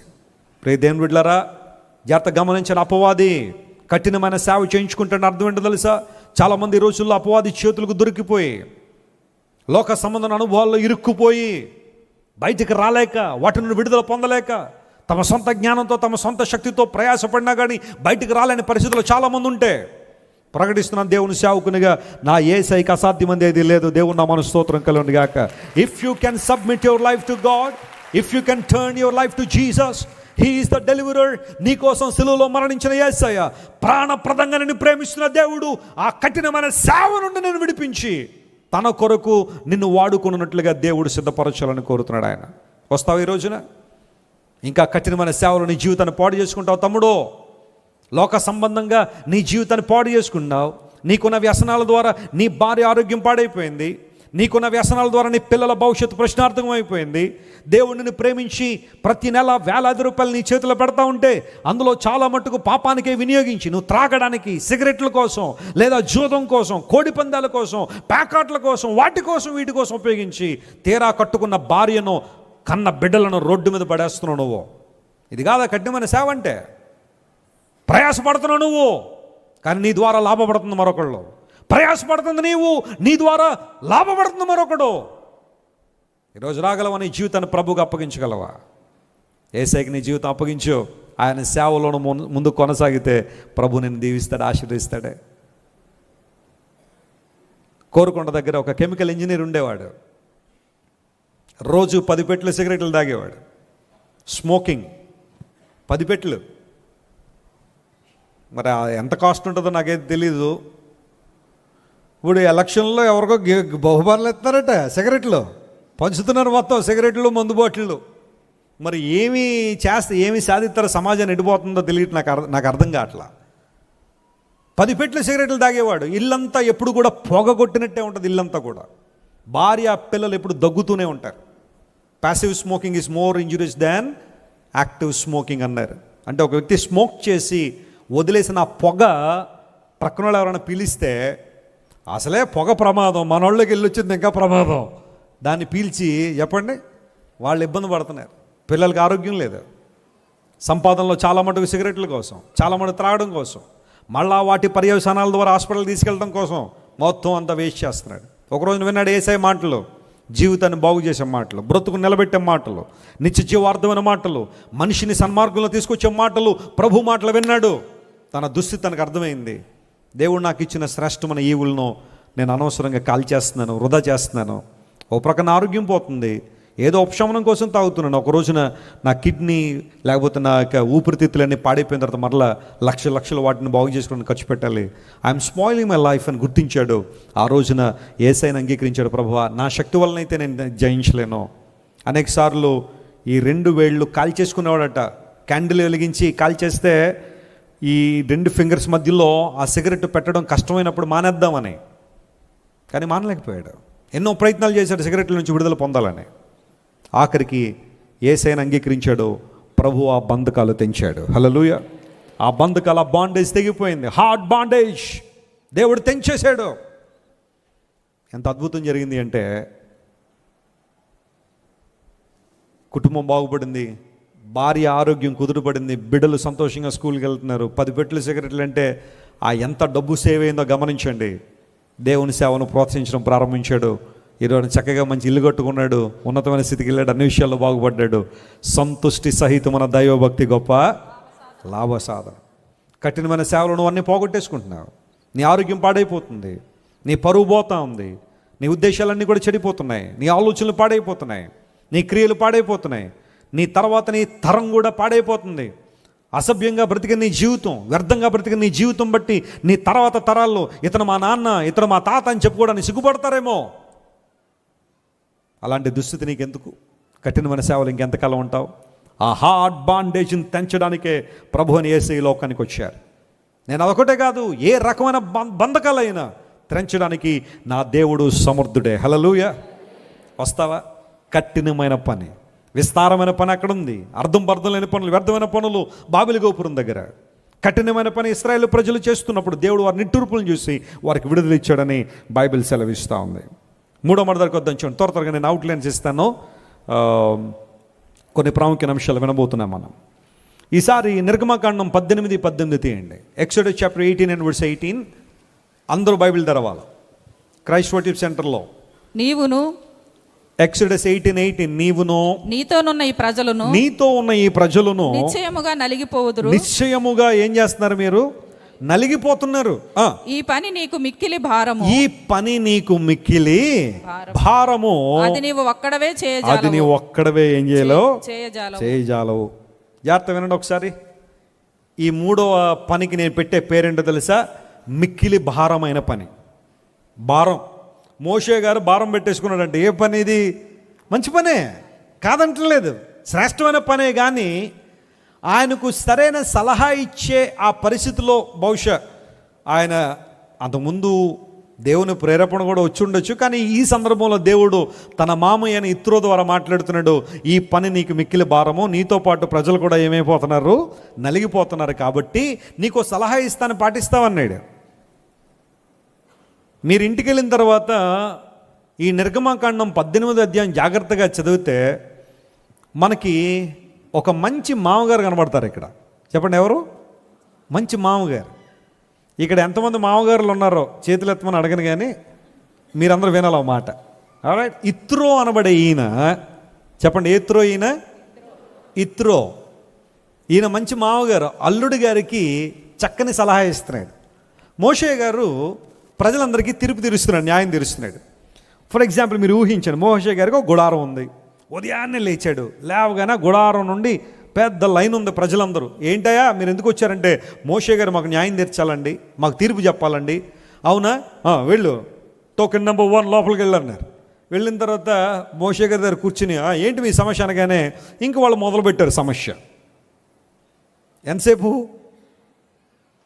అయినా మోషే గారికి ఒప్పుకుండాలి, కానీ ఎంతసేపు అయినా సరే ఒక తీర్పు తీర్చి పంపించాడు. ఇప్పుడు 2 వాళ్ళని రమ్మన్నాడు. ఇలా చూస్తూ ఉంటే ప్రజలందరూ ఉదయం నుండి సాయంకాలం దాకా ఏం చేశారట? వాళ్ళు నిలబడిపోయినారు. మోషే గారి పరిస్థితి ఎలా ఉంది? పాపం ఈయనకు కూడా పని భారం పెరిగిపోయింది, నలిగిపోతున్నాడు. ఈయన చెయ్యాలనే ఆసక్తి అయితే ఉంది, కానీ హ్యూమన్స్గా మనకున్న లిమిటేషన్స్ మనకు ఉంటాయి కదా. మనము ఏదో ఒక సెలెస్టియల్ బాడీస్ అయితే కాదు కదా. మనం అలసట ఉంటుంది, కొన్నిసార్లు నీరసం ఉంటుంది. చూశాడు ఇత్రో గారు అన్నీ గమనించి, బాబు అల్లుడా అన్నాడు. ఏంటి మామగారు, నీకు సలహా చెప్పను అన్నాడు. ఏంటండి అదంటే, నేను మొత్తం చూశాను ఈ పరిస్థితి అంతా కూడా, నువ్వు చాలా భారమైన పని పెట్టుకున్నావు మీద, నీకు మంచి సలహా ఇస్తాను. అదేంటంటే, చాలామంది తీర్పులు తీర్చబడ్డానికి లేదా నీ ద్వారా మంచి విషయాలు వినడానికి వస్తున్నారు, కానీ నువ్వన్నీ చేయలేవు.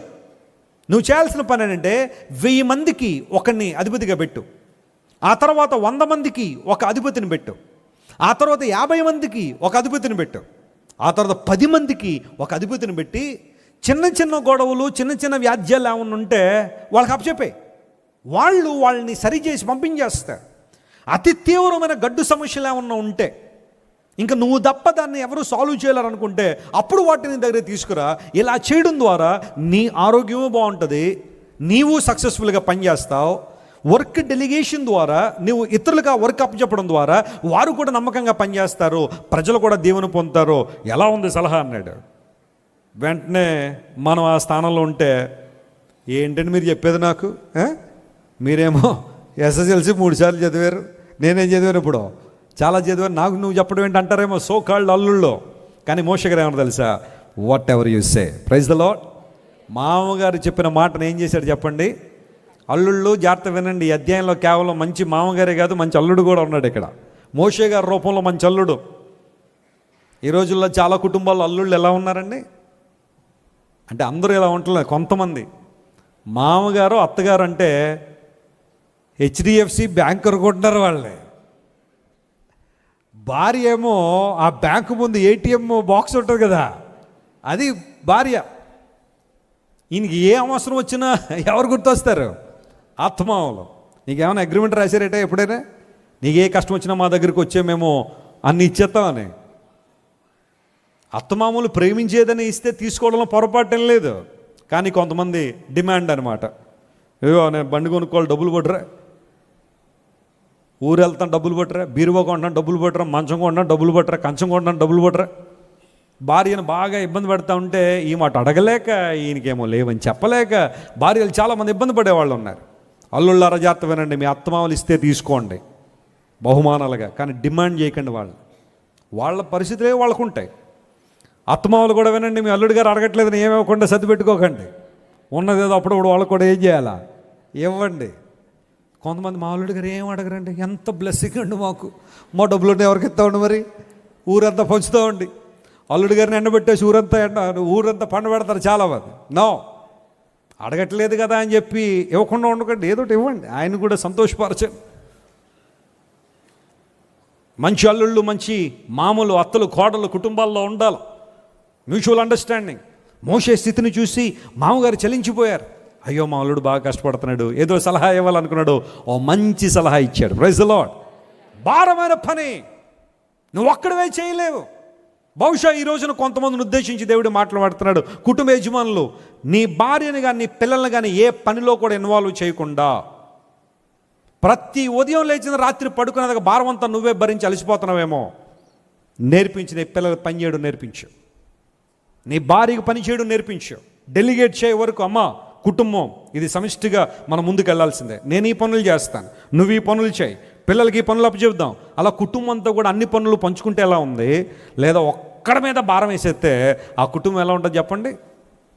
ఇలా అన్నానని ఏమనుకోకండి. కొంతమంది స్త్రీలు ఈ రోజుల్లో పని చేయడానికి ఇష్టపడలేదు.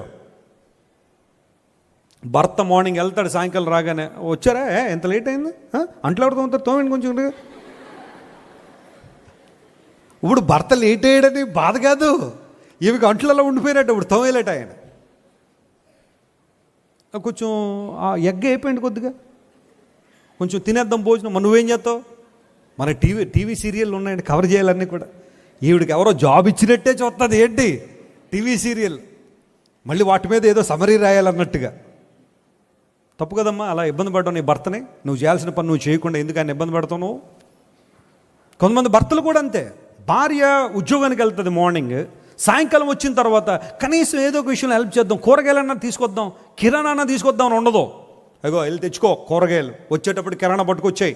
నువ్వేం చేస్తాడంటే ఆ సోఫా ఉంటుంది ఒకటి, బాగా దగ్గర సంబంధం సోఫాకి, దానిలో అలా పడుకుని టీ పెట్టు, కాఫీ పెట్టు, మా ఫ్రెండ్స్ వచ్చారు ఆమ్లెట్లు వేయి. ఎప్పుడోకప్పుడు ఒక గంగళ వేసేస్తుంది మీద తీసుకెళ్ళి. అంతకు మించి ఏం చేస్తుంది భార్య? ఇంకెంత బాధపడతావు నీ భార్య నువ్వు? ఇంకెంత బాధపడతావు నీ భార్యని? ఎన్ని పనులు చేస్తున్నామే. మళ్ళీ చివరిలో అంటాడు, ఏం చేస్తావు నువ్వు అంటాడు మళ్ళీ భార్యని. పిల్లలకు నేర్పించిన కొన్ని పనులు, మా పిల్ల బంగారం అండి, బంగారమే కాదట్లేదు. రేపొద్దున్న అత్తగారి ఇంటికి వెళ్తారు తర్వాత మళ్ళీ అక్కడ బంగారంగా ఉండదు. మరి అక్కడ నీకు బంగారమే కానీ వాళ్ళకి బంగారం కాకపోవచ్చు. మనకేమంటుంది అత్తగారు, మా ఇంటికి కోళ్ళు వచ్చిందని కాఫీ పెట్టడం కూడా రాదని మా కోళ్ళకన్నా.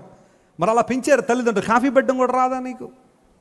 ఆడపిల్లలు చేయాల్సిన కొన్ని పనులు వాళ్ళకి నేర్పించాలి కదా. మా ప్రశస్తాను అప్పుడప్పుడు పనులు చేయమని చెప్తా ఉంటాను. నేను చేయలేక కాదు, ఆమె కూడా నేర్చుకోలేను. అరే నాన్న ఇగో కాగితాలు అన్నీ ఉన్నాయి, కొంచెం డస్ట్బిన్ వేసాను, అన్నీ నాకే చెప్తారంటది, అన్నీ నాకే. వెంటనే ఇలా రా అని చెప్పి దగ్గర గట్టిగా హగ్గిచ్చి, మొన్న వంట నాకు చాలా ఇష్టం కదా నాన్న, అందుకనే నీకు పని చెప్తాను అనగానే, అలా అయితే పర్లేదు అని చెప్పి మొత్తం చేసేద్ది పని అంతా. It's a technique. పిల్లలకు కూడా పని నేర్పించండి. మీ ఇంట్లో మీకు ఎంత గారవంగా వచ్చే పిల్లలు వెల్ ప్యాంపర్డ్ పీపుల్ అయి ఉండొచ్చు, రేపొద్దున వాళ్ళు సర్వైవ్ కాలేరు, మీరు మరీ ఎంత సుకుమారంగా పెంచేస్తే. ఒక రాజకుమార్తెకి సుకుమారం అలవాటు చేశారట తల్లిదండ్రులు. ఎంత సుకుమారం అంటే ఆమె పడుకున్న మంచం మీద 7 పరుపులు ఉన్నాయట. 7 పరుపుల కింద చిన్న పెసరబద్ద ఉందంట, రాత్రి అంతా నిద్రపట్టలేదంట ఆమెకి. 7 పరుపుల కింద ఏముందట? పెసరబద్ద ఉందట, అది ఒత్తుకునంట రాత్రంతా అమ్మగారికి నిద్ర. మరి అంత సుకుమారమా? మన చిన్నప్పుడు ఎలా ఉండేవండి పరిస్థితులు? అంటే మరి పెద్దోళ్ళు నాతో రిలేట్ చేసేసుకోండి, మామూలు చెప్తున్నాను. మన చిన్నప్పుడు అనగానే అవునండి అన్నట్టు మీరు 60-70 వాళ్ళు రిలేట్ చేసుకున్నారు కదా. ఓకే, ఎలా ఉండేది? కొన్నిసార్లు రాత్రి అంతా కరెంటు కూడా ఉండేది కాదు కదా. ఫ్యాన్ లేకపోయినా అలా విసినికరతో కాసేపు విసిరేసుకుని ఆ తర్వాత ఇక పోతే ఏదోటి అని చెప్పి చెమటలు కక్కుతూ పడుకున్న రోజులు ఉన్నాయి. కానీ ఇప్పుడు పిల్లల్ని చూడండి, ఒక్కసారి కరెంటు పోగానే ఇంకా భూమి ఇలా విస్ఫోటం అయిపోయినట్టు కంగారు పడిపోతున్నారు. కరెంట్ లేకపోతే సుకుమారం పెరిగిపోతుంది. దేవుడు మాకు అన్నీ ఇచ్చాడు, సర్వసముద్రం ఇచ్చాడు. కానీ మా పిల్లలకి కొన్నిసార్లు కష్టపడడం నేర్పిస్తాను. వాళ్ళని తీసుకొస్తాను, చర్చ్ కాంపౌండ్లో తీసుకొచ్చి ఇక్కడ ఏమన్నా పనులుంటే చేపిస్తూ ఉంటాను, లేదా కాసేపు ఇసుకలో ఆడిపిస్తాను. వాళ్ళు అన్ని విషయాల్లో సుఖం పనిచేయదు, కష్టించి పని చేయాలా. మన చేతులు రాటు తేలాలా దేవుని పనిలో. మిక్కిలి భారాన్ని పెట్టేసుకున్నావా? నీ ఒక్కదానివే భారం భరించేద్దాం అనుకున్నావా? నీ ఒక్కడివే భారాన్ని భరించేద్దాం అనుకున్నావా? దేవుడు మాట్లాడు, డెలిగేట్ ది వర్క్, పనిని విభాగించండి. ఎవరు ఏ పని చేయడంలో వారు సామర్థ్యం కలిగిన వారు గుర్తించి వారికి తగిన పని అప్పచెప్పండి.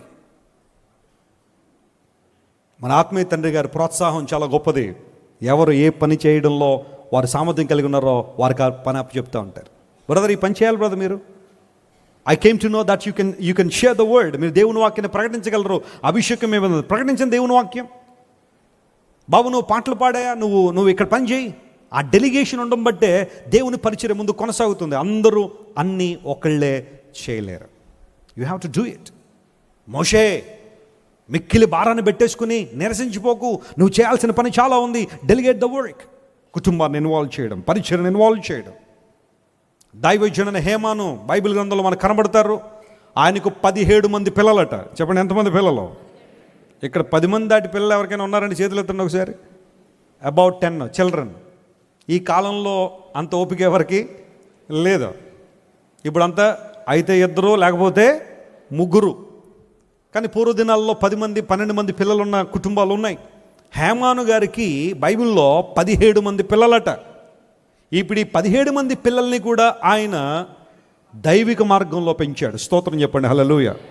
ఏం చేస్తున్నారు ఈ పిల్లలందరూ అంటే, ఈ 17 మంది కూడా దేవుని యొక్క ఆవరణములో 17 రకాల ఇన్స్ట్రుమెంట్లు, వాయిద్యాలు వాయిస్తూ అందరూ దేవుని ఏం చేస్తున్నారు? స్తుతిస్తున్నారు. కాయర్ అంతా రండి అనగానే హేమన్ గారు ఫ్యామిలీ అంతా వచ్చేస్తారు. ఎక్కడికి? సరిపోద్ది. ఫ్యామిలీ అందరినీ సిద్ధపరిచాడు. నువ్వు ఈ పని చేయి, నువ్వు ఈ పనిలో నువ్వు జాగ్రత్తగా ముందుకు సాగిపోవాలని చెప్పి కుటుంబాన్ని అంతా కూడా దేవుని పరిచయలు ఇన్వాల్వ్ చేశాడు. దేవుని బిడ్డలారా, అలాంటి ఉద్దేశాన్ని కలిగి ఉందాం. ఒక్కళ్ళ మీదే ఎక్కువ భారాన్ని పెట్టద్దు. అందరం కలిసి భారాన్ని పంచుకుందాం. కుటుంబంలో ఎవరైనా పని చేయగలరో ఆ పని చేయగలిగితే గొప్ప కార్యాలు జరుగుతాయి. మోషే తన మామగారు చెప్పిన ఆ సలహాను పాటించాడు. ఆ తర్వాత కాలంలో చాలా దీవెన పొందారు. స్తోత్రం చెప్దాం, హల్లెలూయా. ఆ తర్వాత 4వ అంశం దగ్గరికి రండి. నైపుణ్యం గల పని అనే మాట మనం చూసాం. అర్థం లేని పని, వ్యర్థమైన పని చూసాము ఆదికాండం 11వ అధ్యాయంలో. ఆ తర్వాత కఠినమైన పని చూసాం నిర్గమకాండం 1వ అధ్యాయంలో. ఆ తర్వాత భారమైన పని చూసాం నిర్గమకాండం 18వ అధ్యాయంలో.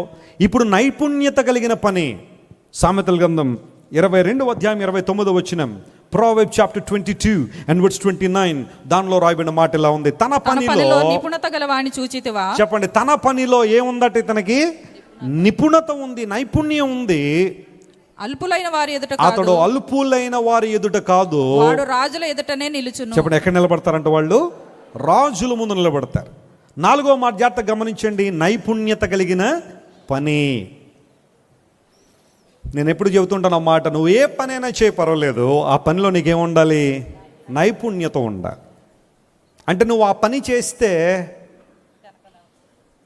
ఇంక మరి ఎవరు చెయ్యక్కర్లేదు అన్నట్టుగా ఆ పని నువ్వు చేయాలి. You must have diligence in your work. దేవుడు అదే కోరుతున్నాడు. పనిలో ఏముండాలట? మనకి నైపుణ్యత ఉండాలి. ఇప్పుడు ప్రత్యక్ష గుడారం కట్టాలన్నప్పుడు దేవుడు 2 యవనస్తులను ఏర్పాటు చేసుకున్నాడు. ఎవరైనా చెప్పగలరా అని పేర్లు? వెనకాల ఉన్న వాళ్ళు చెప్పండి. వెనకాల ఉన్నవాళ్ళు. ప్రత్యక్ష గుడారం కట్టడానికి దేవుడు 2 వ్యక్తులను ఏర్పాటు చేసుకున్నాడు. ఎవరు వాళ్ళు? పోనీ ఒక వ్యక్తిని నేను చెప్తాను, బెసలేలు. రెండో ఆయన పేరు చెప్పగలరు మీరు? పైన ఉన్నవాళ్ళు. Very good. బెసలేలు మరియు అహోలియాబు, ఈ ఇద్దరిని దేవుడు ఏర్పాటు చేయాలి. వీరితో పాటుగా ఇంకా ప్రజ్ఞ కలిగిన వారిని దేవుడు చాలామంది తీసుకొచ్చాడు. ప్రత్యక్ష గుడారాన్ని ఫర్నిష్ చేయడానికి దేవుడు బెసలేల్ని ఏర్పాటు చేసుకుంటే, బెసలేలకు ఒక పేరు పెట్టచ్చు, ఆల్రౌండర్. చెప్పండి, ఆయనకన్నా పేరేంటి? ఇంక ఈ పని నాకు రాదని ఏం చెప్పట్లేదట. బంగారం పని, వెండి, ఎత్తడి, ఆ తర్వాత దేవదారు వృక్షాలు, ఆ చెక్కలతో కావచ్చు, తెరలతో కావచ్చు, ఏ పని చెప్పినా బెసలేల్ అన్నాడు, మోషే గారు కెన్ ఐ డూ ఇట్, నేను చేయగలనా? ఐ క్యాంట్ అనే మాట అతని దగ్గర రావట్లేదు. బెసలేలు మరియు అహోలియాబు ప్రజ్ఞ కలిగిన వారందరూ కూడా రావడం ద్వారా, దేవుడు వారిని సమకూర్చడం ద్వారా ప్రత్యక్ష గుడారాన్ని చాలా అద్భుతంగా వారు ఫర్నిష్ చేశారు. నేను అంటాను ఒక మాట, జాగ్రత్త గమనించండి. దేవుని పనిలో కూడా నైపుణ్యం కలిగిన వారి కోసం దేవుడు ఏం చేస్తున్నాడు? చూస్తున్నాడు. ఏదో అలవాటుగా చేసేయడం వేరు, ఏదో చెయ్యాలి కాబట్టి చేయడం వేరు. కానీ నైపుణ్యం చేసే ఆ పరిస్థితులకు మనం వస్తున్నామా? Are we developing any skill that will be used in the ministry of God? దేవుని పరిచర్యలో వాడబడగలిగే ఆ కృప మనలో ఉందా? మా తండ్రి గారు నేర్పించారు మాకు చిన్నప్పుడు, బాబు దేవుని పరిచర్యలో ఎక్కడ గ్యాప్ ఉన్నా మీరు ఆ గ్యాప్ ఫిల్ చేయాలా. నాకు ఇది రాదు అని చెప్పడానికి లేదు. కొద్దో గొప్ప ఏదో విధంగా పని నేర్చుకోవాలి, దేవుని కొరకు వాడబడాలన్నప్పుడు. నేనేమో కీబోర్డ్ నేర్చుకున్నాను, పాల్ ఇమాన్యుల్ గారేమో ఇంకా ఆయన అన్నీ ఆల్రౌండర్, ఆయన కీబోర్డు, తబలా, ప్యాడ్స్ ఇవన్నీ కూడా వాయించేస్తాయి. దేవుని సేవలో ఎక్కడెక్కడైతే ఆ పరిస్థితుల్లోనే అవన్నీ ఫిల్ చేయగలిగాం గ్యాప్. ఎందుకు మీకు చెప్తున్నాను తెలుసా? ప్రభు పరిచర్యలో నైపుణ్యతను దేవుడు చూస్తున్నాడు. నువ్వు పాడాలని ఆశ నీకుందా? ఉదయాన్నే లేచిన తర్వాత ఒక గంట సేపు అయినా నువ్వేం చేయాలా? సాధన చేయాలా. పాట పాడాలని కోరుకోవడం తప్పేం కాదు. ఐఎమ్ షూర్ మన చర్చిలో కొన్ని వేల మంది ఉంటే అందరికీ ఆశ ఉంది పాటలు పాడాలని. మరి పాడాలని ఆశ ఉన్నప్పుడు మరి నువ్వు ఎప్పుడో సంవత్సరానికి ఒకసారి పాడి నేను పాడతానంటే ఎలా అవుతుంది? ఉదయాన్నే లేచిన తర్వాత సాధన చేస్తున్నావా? నీ స్వరాన్ని సాధన చేసావా? పాటలు పాడుతూ నేర్చుకున్నావా? ఎవరైనా పాటలు పాడాలని ఆశ మీలో ఉంటే ఉదయాన్నే లేచి సాధన చేయాలట. ఆ ఉదయం లేచినప్పుడు ఆ వోకల్ కార్డ్స్ అన్నీ కూడా ఫ్రెష్గా ఉంటాయేమో, మీరు సాధన చేసినప్పుడు ఆ వాయిస్ చాలా చక్కగా ట్యూన్ అవుతుంది. ఇట్స్ ఆల్ అబౌట్ ఒక కత్తిని తీసుకుని పదును పెట్టడం లాంటిదే స్వరాన్ని కూడా సాధన చేయడం. ఎస్, దేవుని అభిషేకం మనందరి మీద ఉంది, కాదంటలేదు. కొంతమంది పరిశుద్ధాత్మ దేవుడు నాలో ఉన్నాడండి, అందుని బట్టి నేను ఎలా పాడేసినా పర్లేదు, ఎవ్వరూ కాదంటలేదు. కానీ అలా పాడుకోవాలనుకున్నప్పుడు ఇంట్లో పాడేసుకో. ఎస్, ఒక 1,00,000 మంది ముందు ఉన్నప్పుడు, ఒక 50,000 మంది నువ్వు పాడాలనుకున్నప్పుడు కనీసం ఆ సాధన చేయకుండా నేను పాడేస్తానంటే మరి అక్కడ దేవునికి మహిమ రాకపోవచ్చు. సాధన చేయి. ఇన్స్ట్రుమెంట్లు వాయించే కృప. కొంతమంది స్త్రీలు అనుకోవచ్చు ఇన్స్ట్రుమెంట్లు అంటే పురుషులే వాయించాలని. ఎంతమంది స్త్రీలు! నేను ఒకసారి అమెరికాలో ఒక చర్చ్కి వెళ్తే అక్కడ అందరూ కూడా స్త్రీలే కీబోర్డులు వాయించేవాళ్ళు, వయలిన్స్, గిటార్స్ అందరూ కూడా వాళ్ళే. You can do it. మీరు అనుకుంటే చేయగలరు. దేవుని కోసం ఏదైనా చేయాలంటే. యవన బిడ్డలు చాలామంది ఉన్నారు ఇక్కడ. దేవుని కొరకు ఏదన్నా చేయాలన్నప్పుడు మీలో ఆసక్తి ఉంటే చాలా దేవుడు మిమ్మల్ని వాడుకుంటాడు. సాధన చేయడం, నైపుణ్యత కలిగి దేవుని కోసం పని చేయడం. బెసలేలు మరియు అహోలియాబు ప్రజ్ఞ కలిగిన వారు, నైపుణ్యం కలిగి దేవుని కోసం పని చేశారు. నైపుణ్యత కలిగిన పని. నేను ఎప్పుడు చెప్తుంటాను మాట, నువ్వు షూ పాలిష్ చేసినా పర్లేదు, నువ్వు చేస్తే 10 మంది లైన్లో నిలబడాలి చేయించుకోవడానికి. అలా చేయాలా. కొంతమంది చేసే పనులు ఎలా ఉంటాయంటే, వాళ్ళకి పని అప్పచెప్పామంటే మళ్ళీ ఆ తర్వాత మళ్ళీ దాన్ని పూర్తి చేయడానికి ఒక 20 మంది కావాలా. అలా చేస్తారు పని. నో, కరెక్ట్గా చేయి. నీకు అప్పగించిన పని ఏదైనా సరే దేవునికి సంబంధించింది అయితే జాగ్రత్తగా చేయి. ప్రభువుని నిలబెడతాడు, ఆశీర్వదిస్తాడు. నైపుణ్యత. యవన బిడ్డలు ప్రాముఖ్యంగా అన్ని విషయాల్లో నైపుణ్యత కలిగి ఉండడానికి ప్రయత్నం చేయాలి. డాక్టర్ చదివేవాళ్ళు ఉన్నారు ఇక్కడ ఎవరైనా? నువ్వు ఇంజెక్షన్ చేస్తే 10 మంది లైన్లో నిలబడ చేయించుకోవడానికి. అంతేగాని ఒక్కసారి ఇంజెక్షన్ చేయగానే ఇంకా లైఫ్లో అమ్మో ఈ దగ్గర నేను రానని అనుకోకూడదు. లేదు, నేర్చుకో మంచిగా అన్ని విషయాలు. ఆల్రైట్.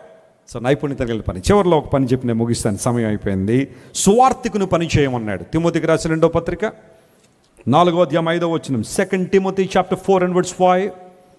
అందులో త్వరగా ఈ మాటలు చదువుదాం చూడండి. అయితే నీవు అన్ని విషయములలో మితముగా ఉండుము, శ్రమపడుము, సువార్తికుని పని చేయుము, నీ పరిచర్యను సంపూర్ణంగా జరిగించు. దేవుని స్తోత్రం చెప్పండి. హల్లెలూయా. దేవుడు నీకు అప్పగించిన పరిచర్యను ఎలా చేయాలట? సంపూర్ణముగా. అందులో పౌలు భక్తుడు తిమోతికి రాస్తున్నాడు, తిమోతి నువ్వు దేవుని చేతిలో వాడబడాలనుకుంటే శ్రమ పడుము. ఆ తర్వాత ఏ పని చేయాలా? సువార్తికుని పని. ఎంతమంది సిద్ధంగా ఉన్నారు ఈ పని చేయడానికి? సువార్తికుని పని. అది మీ పని కదండి వెసిలి గారు, మాకెందుకండి అనుకుంటారు చాలామంది. మై డియర్ ఫ్రెండ్స్, నువ్వు రక్షణ పొందిన వ్యక్తివైతే, ప్రభు రక్తం ద్వారా కడగబడిన వ్యక్తివైతే, మనందరూ కూడా మహాజ్ఞలో పాలిభాగస్తుల వారమై ఉన్నాం. మీరు సర్వలోకానికి వెళ్ళి సర్వసృష్టికి ఏం చెప్పండి? సువార్త. మన డ్యూటీ జడ్జి చేయడం కాదు. We are not here to judge the people, we are here to share the gospel. దేవుని సువార్త ప్రకటించడం.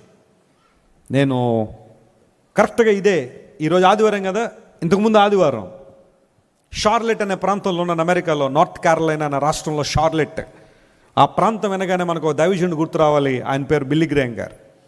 బిల్లీ గ్రేహం గారు అనగానే సువార్త విషయంలో ఆయనకున్న తపన మామూలుది కాదు.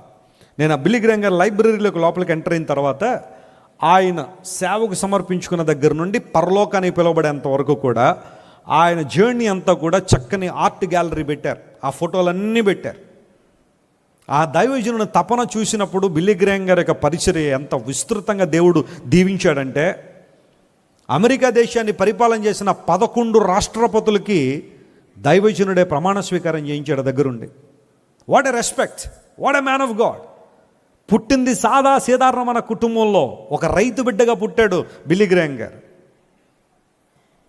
ఇంటిలో అందరూ కూడా చలి వాతావరణం వస్తే అందరికీ కూడా కావాల్సిన హీటర్స్ కూడా ఉండేవి కాదట ఆ ఇంట్లో. ప్రతి చిన్న విషయానికి చాలా కష్టపడాల్సిన పరిస్థితుల్లోంచి దేవుడు ఆయన ఎంతగా హెచ్చించారంటే, అమెరికా దేశాన్ని పరిపాలించిన 11 రాష్ట్రపతులు ఆయన ప్రార్థన చేసిన తర్వాతే ప్రమాణ స్వీకారం చేశారు. ఆ స్వేరింగ్ సెరమనీ అంటారు దాన్ని, అందులో ఆయన ఉండాల. ఇప్పుడు ఆయన చనిపోయిన తర్వాత వారి కుమారుడు ఫ్రాంక్లిన్ గ్రేహం గారు ఆ పని చేపిస్తూ ఉన్నారు. ఆ వ్యక్తులు, ఈ వ్యక్తులు, ఆ గ్రూపు, ఈ గ్రూపు అని కాదు, అతి సామాన్యమైన దగ్గర నుంచి ఉన్నతమైన స్థితిలో ఉన్న అనేక మందికి సువార్త చెప్పాడు దైవజనుడు బిల్లీ గ్రేహం గారు. ఆయన గాస్పుల్లో ఎప్పుడు డీవియేషన్ లేదు. ఉన్నదంటగా దేవుని వాక్యం ప్రకటించిన దైవజనులు. ఎక్కడా కూడా రకరకాల సిద్ధాంతాలు ప్రకటించడం కానీ మరొకటి కానీ లేదు. సువార్త ఉన్నదన్నట్టుగా ప్రకటించిన గొప్ప దైవజనుడు బిల్లీ గ్రేహం గారు. ఆయన ఆ లైబ్రరీ అంతా చూసినప్పుడల్లా నేను దేవుని స్తుతించాను. ఆయన పుల్పిట్ ఒకటి ఉంది, ఆయన పోడియం, ఆయన ఎప్పుడూ నిలబడి మాట్లాడే పోడియం, అక్కడ నిలబడి ఒక ఫోటో దిగాను. చాలా ఆనందం అనిపించింది. ఎందుకు ఈ మాట చెబుతున్నాను తెలుసా? సువార్తికుని పని చేయి. అందరినీ జడ్జి చేయడం కాదు నీ పని. వాళ్ళ పరలోకానికి వెళ్తారు, వీళ్ళ పరలోకానికి వెళ్తారని చెప్పడం కాదు. It's God's duty to decide. నువ్వు చేయాల్సిన పని సువార్త చెప్పు, ప్రభు మాటలు ప్రకటించు. యేసు రక్షకుడని, ఆయనే సిలువ మీద మన కోసం మరణించిన దేవుడని, మరణాన్ని జయించి తిరిగి లేచిన దేవుడని, నేడో రేపు మరలా తిరిగి రాబోతున్నాడనే సువార్త ప్రజలకు చెప్పగలుగుతున్నావా? ఓ దైవజనుడు అంటాడు, God's people should be gospel bearers, not gossip bearers అంటాడు.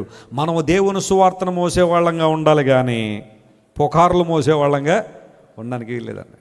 నువ్వు సువార్తను మోస్తున్నావా, పుకార్లు మోస్తున్నావా? ప్రభు సువార్తను ప్రకటిద్దామా? ఆయన సత్య సువార్తను ప్రకటిద్దాం. ఇంకా రక్షణ పొందలేని వారు బహుశా మీ కుటుంబంలో ఉన్నారేమో, నీ బంధువులు ఉన్నారేమో, నీ స్నేహితులు ఉన్నారేమో, నువ్వు పనిచేసే స్థలంలో, నువ్వు చదువుకునే యూనివర్సిటీలో.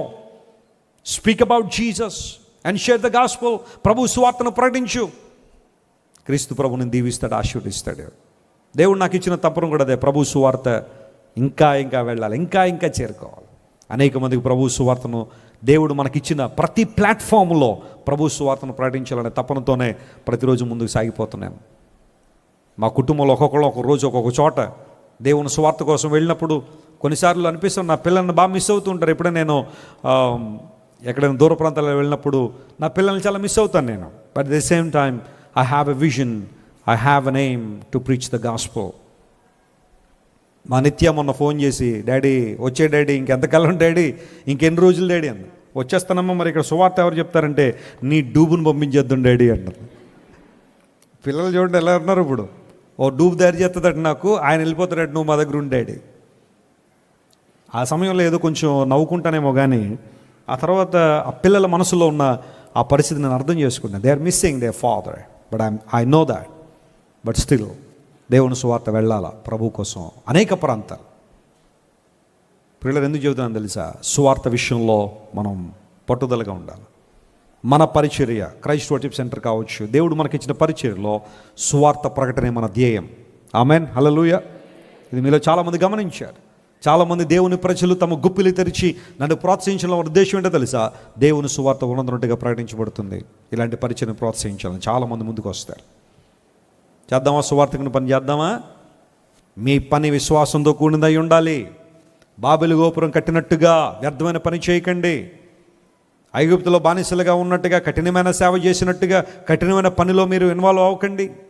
మోషే భారం పెట్టేసుకుని, భారం కలిగిన పని మీద పెట్టుకుని అలిసిపోయి నిరసించిపోయాడు. కానీ తన మామయ్యని ఇతరు ఇచ్చిన సలహా ద్వారా మోషే ప్రయోజనం పొందాడు. Delegate the work. నీ పనిలో నైపుణ్యత ఉండాలి. నువ్వు ఏ పని చేసినా నైపుణ్యత కలిగిన పని చేయడానికి ఇష్టపడాలి. అలా ఉన్నవాడు రాజుల ముందు నిలబడతాడని బైబిల్లో రాయబడింది. చివరిగా శ్రమపడుము, సువార్తికుని పని చేయము. This is a call for every one. అందరికీ దేవుడిచ్చిన పిలుపుదే. సువార్త పనిలో ముందుకు సాగిపోదామా? కళ్ళు మూసుకోండి, ప్రార్థన చేసుకుందాం. అందరూ కళ్ళు మూసుకోండి, చిన్న ప్రార్థన. ఇంతవరకు దేవుడు మాట్లాడిన ప్రతి మాటను మన హృదయాల్లో పదిలపరుచుకుని దేవుని వైపు మనం చూద్దాం. ఏ పని చేస్తున్నాం? విశ్వాసంతో కూడిన మీ పనిని నేను ఎల్లప్పుడూ జ్ఞాపకం చేసుకుంటున్నానని పౌలు అన్నాడు.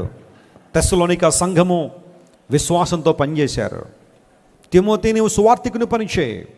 నశించిపోతున్న అనేక మందిని దేవుని వైపు త్రిప్పాలి. కొండలైనా లోయలైనా దేవుని కోసం మనం వాడబడాలి. F major.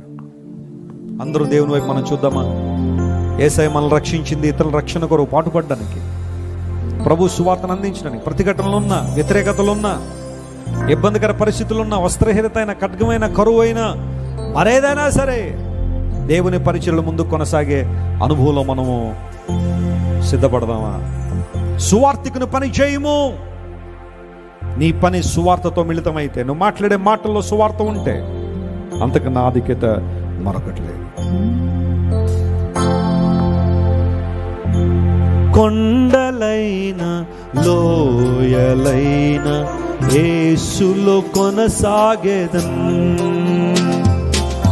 కొండలైన లోయలైన యేసులో కొనసాగేదన్. గురి యొద్దకే పరుగిడుచుంటిని యేసుని పిలుపుతో. బహుమానము పొందు రీతిని అలయక వెనుదిరుగక, అలయక వెనుదిరుగక యేసులో కొనసాగేదా. అందరూ చూద్దాం, ప్రతి ఒక్కరూ. యేసులో కొనసాగేదా, యేసులో కొనసాగేదా, నా యేసులో కొనసాగేదా. కొండలైన లోయలైన యేసులో కొనసాగేదా. చెప్దాం. కొండలైన లోయలైన యేసులో కొనసాగేదా. మరొకసారి. కొండలైన, కొండలైన లోయలైన యేసులో కొనసాగేదా. చివరిసారిగా. కొండలైన లోయలైన యేసులో కొనసాగేదా. ప్రేమగల తండ్రి, మేము ఏ పనులు చేయాలో, ఎలా చేయాలో స్పష్టంగా నీ లేఖనంలో మీరు రాయించు.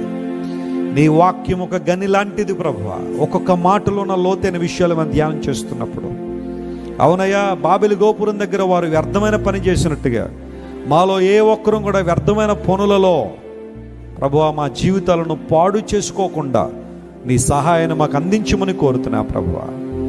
మోషే దైవజనుడే కానీ మిక్కిలి భారాన్ని పట్టుకుని నలిగిపోయాడు. అయితే ఆ పని పంచు సామర్థ్యం కలిగిన వారు, దైవభక్తి కలిగిన వారు, లంచగొండులు కాని వారు ఎన్నుకో. 1000 మందికి ఒకరు, 100 మందికి ఒకరు, 50, 10 మందికి ఒకరిని నాయకులుగా నిలబెట్టు. వారు కూడా నీతో కలిసి పని చేస్తారు. అయ్యా, ఎంత గొప్ప దేవుడు నాయన. తన మామయ్య ఇత్రో ద్వారా మోషేకు మంచి సలహానిచ్చిన దేవుడు. మా జీవితంలో మాకు ఇవ్వబడే ప్రతి మంచి సలహాను ప్రభువా మేము ఆచరణలో పెట్టడానికి మీరే సహాయం చేయండి. నైపుణ్యత కలిగిన పనిని మేము చేయడానికి సహాయం చేయండి ప్రభువా. సువార్తికుని పనిలో మమ్మల్ని మేము ఏం చేసుకోవడానికి మీరే కృప చూపించండి అయ్యా. నువ్వు మాట్లాడి మాటను బట్టి నీకు స్తోత్రాలు చెల్లిస్తూ ఈ వాక్యము మా ప్రియుల హృదయాల్లో మీరు భద్రపరిచి స్థిరపరిచి నూతన కార్యాలు చేయమని కోరుకుంటూ యేసు నామం పేరిట అడిగి వేడుకొనిచున్నాము తండ్రి. అందరూ చెప్తాం గట్టిగా ఆమేన్.